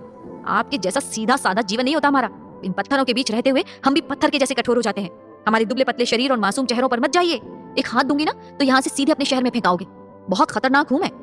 रुद्र का दोस्त, जो अब तक गौरा से बहस कर रहा था, उसे घूर कर देखने लगा और गौरा की इस बात पर रुद्र को जोर से हंसी आ गई। अब तुम्हें क्या हुआ? तुम क्यों हंसने लगे? मैं तुम दोनों को कह रही हूँ। नहीं सॉरी, कुछ नहीं। क्या कुछ नहीं? क्यों हंसी आई तुम्हें? बोलो, बताओ। बस मैं जरा सोचने लगा कि इस 6 फुटिये लड़के को लगभग एक 5 फीट 3-4 इंच की लड़की कैसे उठाकर उसके शहर फेंक देगी। रुद्र की बात सुनकर वहां आसपास खड़े लोगों को भी हंसी आने लगी। गौरा ने चारों तरफ घूरकर सबको देखा और वापस रुद्र की तरफ देखने लगी। खुद को तुम कुछ ज्यादा बीरबल समझ रहे हो, है ना? पर ध्यान रखना, यहाँ मिलिट्री में ना मेरे कर्नल। हाँ हाँ जानता हूँ, आपके ताऊ जी के बेटे मेजर हैं और आपके कोई काका यहाँ कर्नल है। मैं जानता हूँ जी। अच्छा, तुम कैसे जानते हो? अब की बार गौरा दीदी जरा चौंक गई। पिछली मुलाकात में आपने ही तो बताया था और मैंने भी नाम पूछा था, तब आप मुंह फेर कर चली गई थी। पर मैंने आपके काका और ताऊ जी के बेटे यानी कर्नल साहब और मेजर साहब को दोनों को ढूंढ निकाला है। क्या? कहाँ से ढूंढ निकाला? यहाँ छोटी सी ही तो बटालियन है। मैंने जाकर एक एक फौजी से पूछा कि आपकी कोई भतीजी भांजी बहन है जो नीचे मंदिर के पीछे वाले चबूतरे पर बच्चों को पढ़ाती है। बस ऐसे ढूंढ लिया। तुम तो हद से ज्यादा बदतमीज हो। लड़कियों के बारे में कोई ऐसे पूछता है भला? तो कैसे पूछना चाहिए जी, आप ही बता दीजिए। गौरा दीदी ने इन दोनों को घूर कर देखा और मुड़कर जाने को हुई कि लपटन साहब के दोस्त वापस बोल उठे। ओ मैडम सुनिए, जिस ढंग से आप उस बूढ़ी औरत को उल्लू बना रही है ना, बहुत गलत कर रही हैं। आप जिस लेफ्टिनेंट लक्षण नेगी की बात कर रही हैं और जिसके नाम से आप फर्जी चिट्ठियां पोस्ट कर रही हैं, वो 2 साल पहले ही शहीद हो चुके हैं। आप उनके नाम पर पिछले 2 साल से कहां चिट्ठियां भेज रही हैं? जरा बताइए, आपने क्यों उन लेफ्टिनेंट की दादी को धोखे में रखा हुआ है? इसके पीछे आपका षड्यंत्र है और अगर आपने कुछ सच नहीं बताया तो मैं अभी भी आपको पुलिस के हवाले कर दूंगा। गौरा दीदी के चेहरे का रंग उड़ गया। वैसे छोटी मोटी बातों से घबराने वालों में से तो वो थी नहीं, लेकिन पुलिस का नाम सुनकर उस वक्त अच्छे अच्छों की हालत खराब हो जाती थी। फिर गौरा दीदी की उम्र क्या थी? महज 20-21 साल। उनका गुलाबी रंग कुछ पल को पीला पड़ गया। एक दुख की रेखा उनके चेहरे पर चली आई। जी माफी चाहती हूँ, मुझे आमा के साथ ऐसा नहीं करना चाहिए। आप सही कह रहे हैं, लक्षण भैया तो 2 साल पहले ही शहीद हो गए थे और मैं जानती हूँ इस बात को। उनके ना रहने की खबर जब यहाँ आई थी तो आमा दूसरे गांव में किसी जलसे में शामिल होने गई हुई थी। आमा के परिवार में उनके पोते लक्षण के अलावा कोई और नहीं बचा था। आर्मी से कुछ लोग आए थे, उनके साथ लेफ्टिनेंट भी आए थे, उनका सारा सामान लेकर। आमा नहीं थी, इसलिए कुछ लिखा पढ़ी के बाद मेरे ही हाथों में वर्दी और उनका सामान और साथ ही उनका तमगा देकर वो लोग वापस लौट गए। एक प्रशस्ति पत्र भी था उसमें और साथ में एक सम्मान पत्र था। मैंने उनका सारा सामान बाइज्जत आमा के घर में एक अलमारी में रख दिया। जब आमा वापस लौट कर आई, उन्हें कुछ लोगों ने बताने की कोशिश भी की, लेकिन आमा सिर्फ आधी बातें सुनकर ही बेहोश हो गई। उसके बाद आमा को एक तरह से दौरा सा पड़ने लगा। उनकी हालत देखकर किसी को भी उन्हें ये बताने की हिम्मत फिर नहीं हुई कि उनका इकलौता पोता जिंदा नहीं बचा। दिन कुछ ऐसे ही बीतते गए। एक शाम वो मेरे पास चली आई। चेली, लक्ष्मण को एक चिट्ठी भेज दे, कहना कि मेरी एक भेड़ मर गई है। मैंने उनके कहे अनुसार चिट्ठी लिख दी। उन्होंने जबरदस्ती पता भी लिखवाया और मुझसे चिट्ठी डाक खाने में डलवाई और बस उसके बाद सिलसिला चल निकला। लगातार 4-5 महीने वो चिट्ठियां लिखवाती और भिजवाती रही। हालांकि मैंने उनमें से कोई चिट्ठी पोस्ट नहीं की, सब मेरे पास ही रखी है। उसके बाद एक दिन आई और रोने लग गई कि उनका पोता उनकी चिट्ठियों का जवाब नहीं देता। तब मैंने ही लक्ष्मण भैया की तरफ से उन्हें चिट्ठियों का जवाब लिखना शुरू कर दिया। कभी किसी चिट्ठी में वो अपनी तबीयत की शिकायत करती, तब लक्ष्मण भैया की जवाबी चिट्ठी के साथ मैं उनके लिए दवाइयां भी भेज देती। जब कभी आमा रुपयों के बारे में कहती तो मैं लक्ष्मण भैया के जवाब के साथ कुछ रुपए भेज देती। मैं जानती हूँ कि एक बूढ़ी औरत को मैं धोखा दे रही हूँ, लेकिन मेरे पास कोई और उपाय नहीं था उनको जिंदा रखने का। कम से कम यही सोचकर कि लक्ष्मण भैया जिंदा हैं, वो खुशी खुशी खाती पीती तो हैं, वरना वो तो सोच सोच कर ही पागल हो जाएंगी। अभी वो बूढ़ी जरूर हैं, लेकिन अपने लिए दोनों वक्त का खाना बना लेती हैं, खा लेती हैं, सिर्फ इस आस में कि एक ना एक दिन उनका पोता उनसे मिलने जरूर आएगा। जिस दिन उनकी ये आस टूट गई, उस दिन आमा भी टूट जाएंगी। फिर वो जिंदा भले ही रहें, लेकिन उनके जीवन का कोई उद्देश्य नहीं रह जाएगा। हर इंसान को जीने के लिए एक उद्देश्य तो चाहिए ही। अगर आपको ये लगता है कि मैंने गलत किया है तो आप बेशक मुझे कोई सजा दे दीजिए, लेकिन आपसे आग्रह करती हूँ कि मुझे पुलिस में मत दीजिएगा। मेरे बाबू का नाम खराब हो जाएगा और फिर माँ को एक और बहाना मिल जाएगा मुझसे नाराज होने का। इतनी देर से लपटन साहब हाथ बांधे गौरा दीदी की बातें बड़े ध्यान से सुन रहे थे। अरे आप क्यों घबराती हैं? आपके रिश्तेदार है ना कर्नल साहब, उनसे बात कर लीजिएगा, वो तो पुलिस से भी ऊपर हुए ना। आंसू भरी आंखों से गौरा दीदी ने लपटन साहब को देखा और चेहरा झुका लिया। लपटन साहब के होठों पर एक शरारती मुस्कान दौड़ गई। अच्छा सुनिए, मैं आपकी मदद कर सकता हूँ, पर पहले एक बात आपको बतानी पड़ेगी। गौरा दीदी वापस अपनी बड़ी बड़ी आंखों से लपटन साहब को घूरने लगी। अरे बाबा, इतना घूर घूर कर मत देखिए, आपकी आंखें बहुत बड़ी है, मुझे डर लगता है इन आंखों से। पूछिए क्या पूछना है आपको। कर्नल साहब की भतीजी, मेरा मतलब मेजर साहब की छोटी बहन ने अपना नाम नहीं बताया अब तक। गौरा, गौरा नाम है मेरा। गोरा? ये कैसा नाम है? आपके पिताजी अंग्रेजों के जबरदस्त पक्षधर थे लगता है। जी नहीं, गौरी माता का नाम है गौरा, हमारी तरफ ऐसे ही कहा जाता है। ओहो, मतलब माता पार्वती का नाम है गौरा। जी हाँ, मेरा नाम रुद्र है, रुद्र प्रताप सिंह। असल में कहा जाए तो पूरा नाम है लेफ्टिनेंट रुद्र प्रताप सिंह। यहाँ 16वीं बटालियन में लेफ्टिनेंट हूँ और ये मेरा दोस्त है लेफ्टिनेंट पवन ओझा। मैं जानता हूँ कि आपके कर्नल चाचा जी और आपके मेजर भाई साहब इस बटालियन में तो गौरा अपनी जीप काट कर रह गई, उससे समझ आ गया कि उसकी चोरी पकड़ी गई है। उसका झूठ वो पकड़ चुका है। वो बात यह है कि मुझे लगा कि आप लोग टूरिस्ट हैं और शक्ल से भी ऐसा कहीं से नहीं लग रहा कि आप लोग बटालियन के लोग हैं। मुझे लगा कोई दो लफंगे होंगे, बस इसलिए थोड़ा ज्यादा बोल गई। पर मैं आप दोनों से माफी चाहती हूँ। मैं माफी देने को तैयार हूँ, लेकिन एक शर्त पर। जी कहिए। यहाँ पहाड़ों पर कोई मिठाई बहुत प्रसिद्ध है, क्या नाम था उसका, मैं नाम भूल गया हूँ, वो मैं खाना चाहता हूँ। जितनी भी दुकानों पर पूछा कुछ खास नहीं मिली। आप खिला पाएंगी? बाल मिठाई ढूंढ रहे हैं आप? ये तो बनानी बहुत आसान है, शुद्ध खोए की बनती है। मैं कल ही शाम को आपके लिए ले आऊंगी। जी शुक्रिया, लेकिन लाओगी कहाँ? यही भोला की दुकान पर। आओगी ना? हाँ जरूर आऊंगी, पक्का वादा। देख लो एक बार, सोच लो, कहीं बोलकर नहीं आई तो मुझे बहुत खराब लगेगा, क्योंकि खाने पीने के नाम पर अगर कोई मुझे धोखा दे तो मुझसे सहन नहीं होता। बहुत खाता हूँ मैं, पर आपको देखकर तो नहीं लगता कि आप बहुत खाते हैं। वर्जिश भी तो करता हूँ, आर्मी में जो हूँ। सुबह 4 बजे हम लोग उठ जाते हैं और ये जो तुम्हारे पहाड़ है ना, इन पहाड़ों का पूरा चक्कर लगाते हैं हम अपनी गनों को हाथों में उठाकर। आप पहाड़ों से नहीं है? नहीं, मैं झांसी से हूँ। अबे चल यार, अब चले भाई, देर हो गई तो शाम की परेड निकल जाएगी। लपटन साहब के दोस्त वापसी के लिए जरा ज्यादा ही बेकरार थे। हाँ हाँ चलो। जाते जाते लपटन साहब ने गौरा दीदी को एक प्यारी सी मुस्कान दी और लंबे लंबे डग भरते पहाड़ पर अपनी रेजिमेंट की तरफ चले गए। गौरा दीदी कुछ समय को उस लंबे चौड़े हंसते मुस्कुराते फौजी को देखती रह गई। क्या हुआ दीदी, क्या सोचने लगी? कुछ नहीं, चला मैं घर जाती हूँ घर पर, वरना माँ से डांट पड़ने लगेगी। अगला दिन पलक झपकते ही बीता और शाम आ गई। लपटन साहब अपने दोस्त के साथ चाय की टपरी पर वक्त से कुछ पहले ही पहुंच गए थे, लेकिन गौरा दीदी नदारद थी। घड़ी के कांटे सरकते गए और धीरे धीरे शाम ढलने लगी, लेकिन गौरा दीदी नहीं आई। गुमटी में बैठे रहने के लिए बहाना तो चाहिए था कि लपटन साहब अब तक 4 कप चाय पी चुके थे। उनका दोस्त अब वहां बैठे बैठे ऊबने लगा। चल भाई चल, वापस भी जाना है, कब तक बैठा रहेगा? बस एक चाय और पी लेते हैं यार, मुझे ना बहुत भाती है चाय भोलाराम की, मक्खन और नमक वाली। क्यों भोलाराम, सही कहा ना मैंने? मैं झेप कर इधर उधर देखने लगा। परिस्थिति कोई भी हो, लपटन साहब को मुस्कुराने की लत थी। जितना उनका चेहरा सुंदर था, मुस्कुराने से उस पर 4 चांद लग जाते थे। उन्हें एक नजर देखकर अक्सर ऐसा लगता जैसे कोई रियासत का राजा महाराजा चला आ रहा हो। नहीं यार, कहीं देर हो गई तो कैप्टन साहब की डांट सुननी पड़ेगी। चल अब चलते हैं। पवन की बात भी सही थी, वापस तो जाना ही था। आखिरकार मन मारकर लपटन साहब भी उठ गए। दोनों लंबे लंबे डग भरते जा रहे थे कि गौरा दीदी पीछे से भागती चली आई। लेफ्टिनेंट साहब रुकिए। गौरा दीदी की आवाज सुनते ही लपटन साहब पलटे और तेजी से वापस उतरते चले आए। उनका दोस्त उन्हें वापस लौटते देख एक बार उनका नाम पुकार कर वापस रेजिमेंट की तरफ बढ़ गया। कहाँ रह गई थी गौरा, इतनी देर लगा दी? घर पर कुछ मेहमान आ गए थे, इसलिए निकलने का मौका ही नहीं मिला। फिर क्या, अभी भी मेहमान निकले हैं, उनके पीछे से मैं चुपके से निकल पड़ी। ये लीजिए आपका सामान। गौरा दीदी ने एक डिब्बा लपटन साहब की तरफ बढ़ा दिया। लपटन साहब ने डिब्बा खोला और देखा, और उस खुशबू से ही उनकी आंखें महकने लगी। उन्होंने एक जोर से सांस खींची, जैसे कि मिठाई को अंदर ही खींच ले रहे हो। क्या खुशबू है, मुझे तो मेरी माँ के हाथ के खाने की याद आ गई। ये सारी मिठाई मेरे लिए ही है? गौरा दीदी ने हाँ में सिर हिला दिया। कैप्टन साहब ने तपाक से डिब्बे से एक मिठाई का टुकड़ा निकाला और अपने मुंह में डाल लिया। मिठाई का स्वर्गीय स्वाद महसूस करने के लिए उनकी आंखें बंद हो गईं। मुस्कुराते हुए वो मुंह में रखी मिठाई की मिठास महसूस करते रहे और उनके चेहरे की खुशी देख गौरा दीदी मुस्कुराती खड़ी रही। वो दोनों आमने सामने खड़े मुस्कुरा रहे थे और ऐसा लग रहा था ढलती हुई शाम वो भी मुस्कुरा रही है। आसपास झूमते हुए पेड़, गाती हुई हवाएं, सब कुछ जैसे उनके मिलन के गवाह बन रहे थे। और सबसे बड़ा गवाह बन रहा था मैं, उनकी प्यार की शुरुआत का।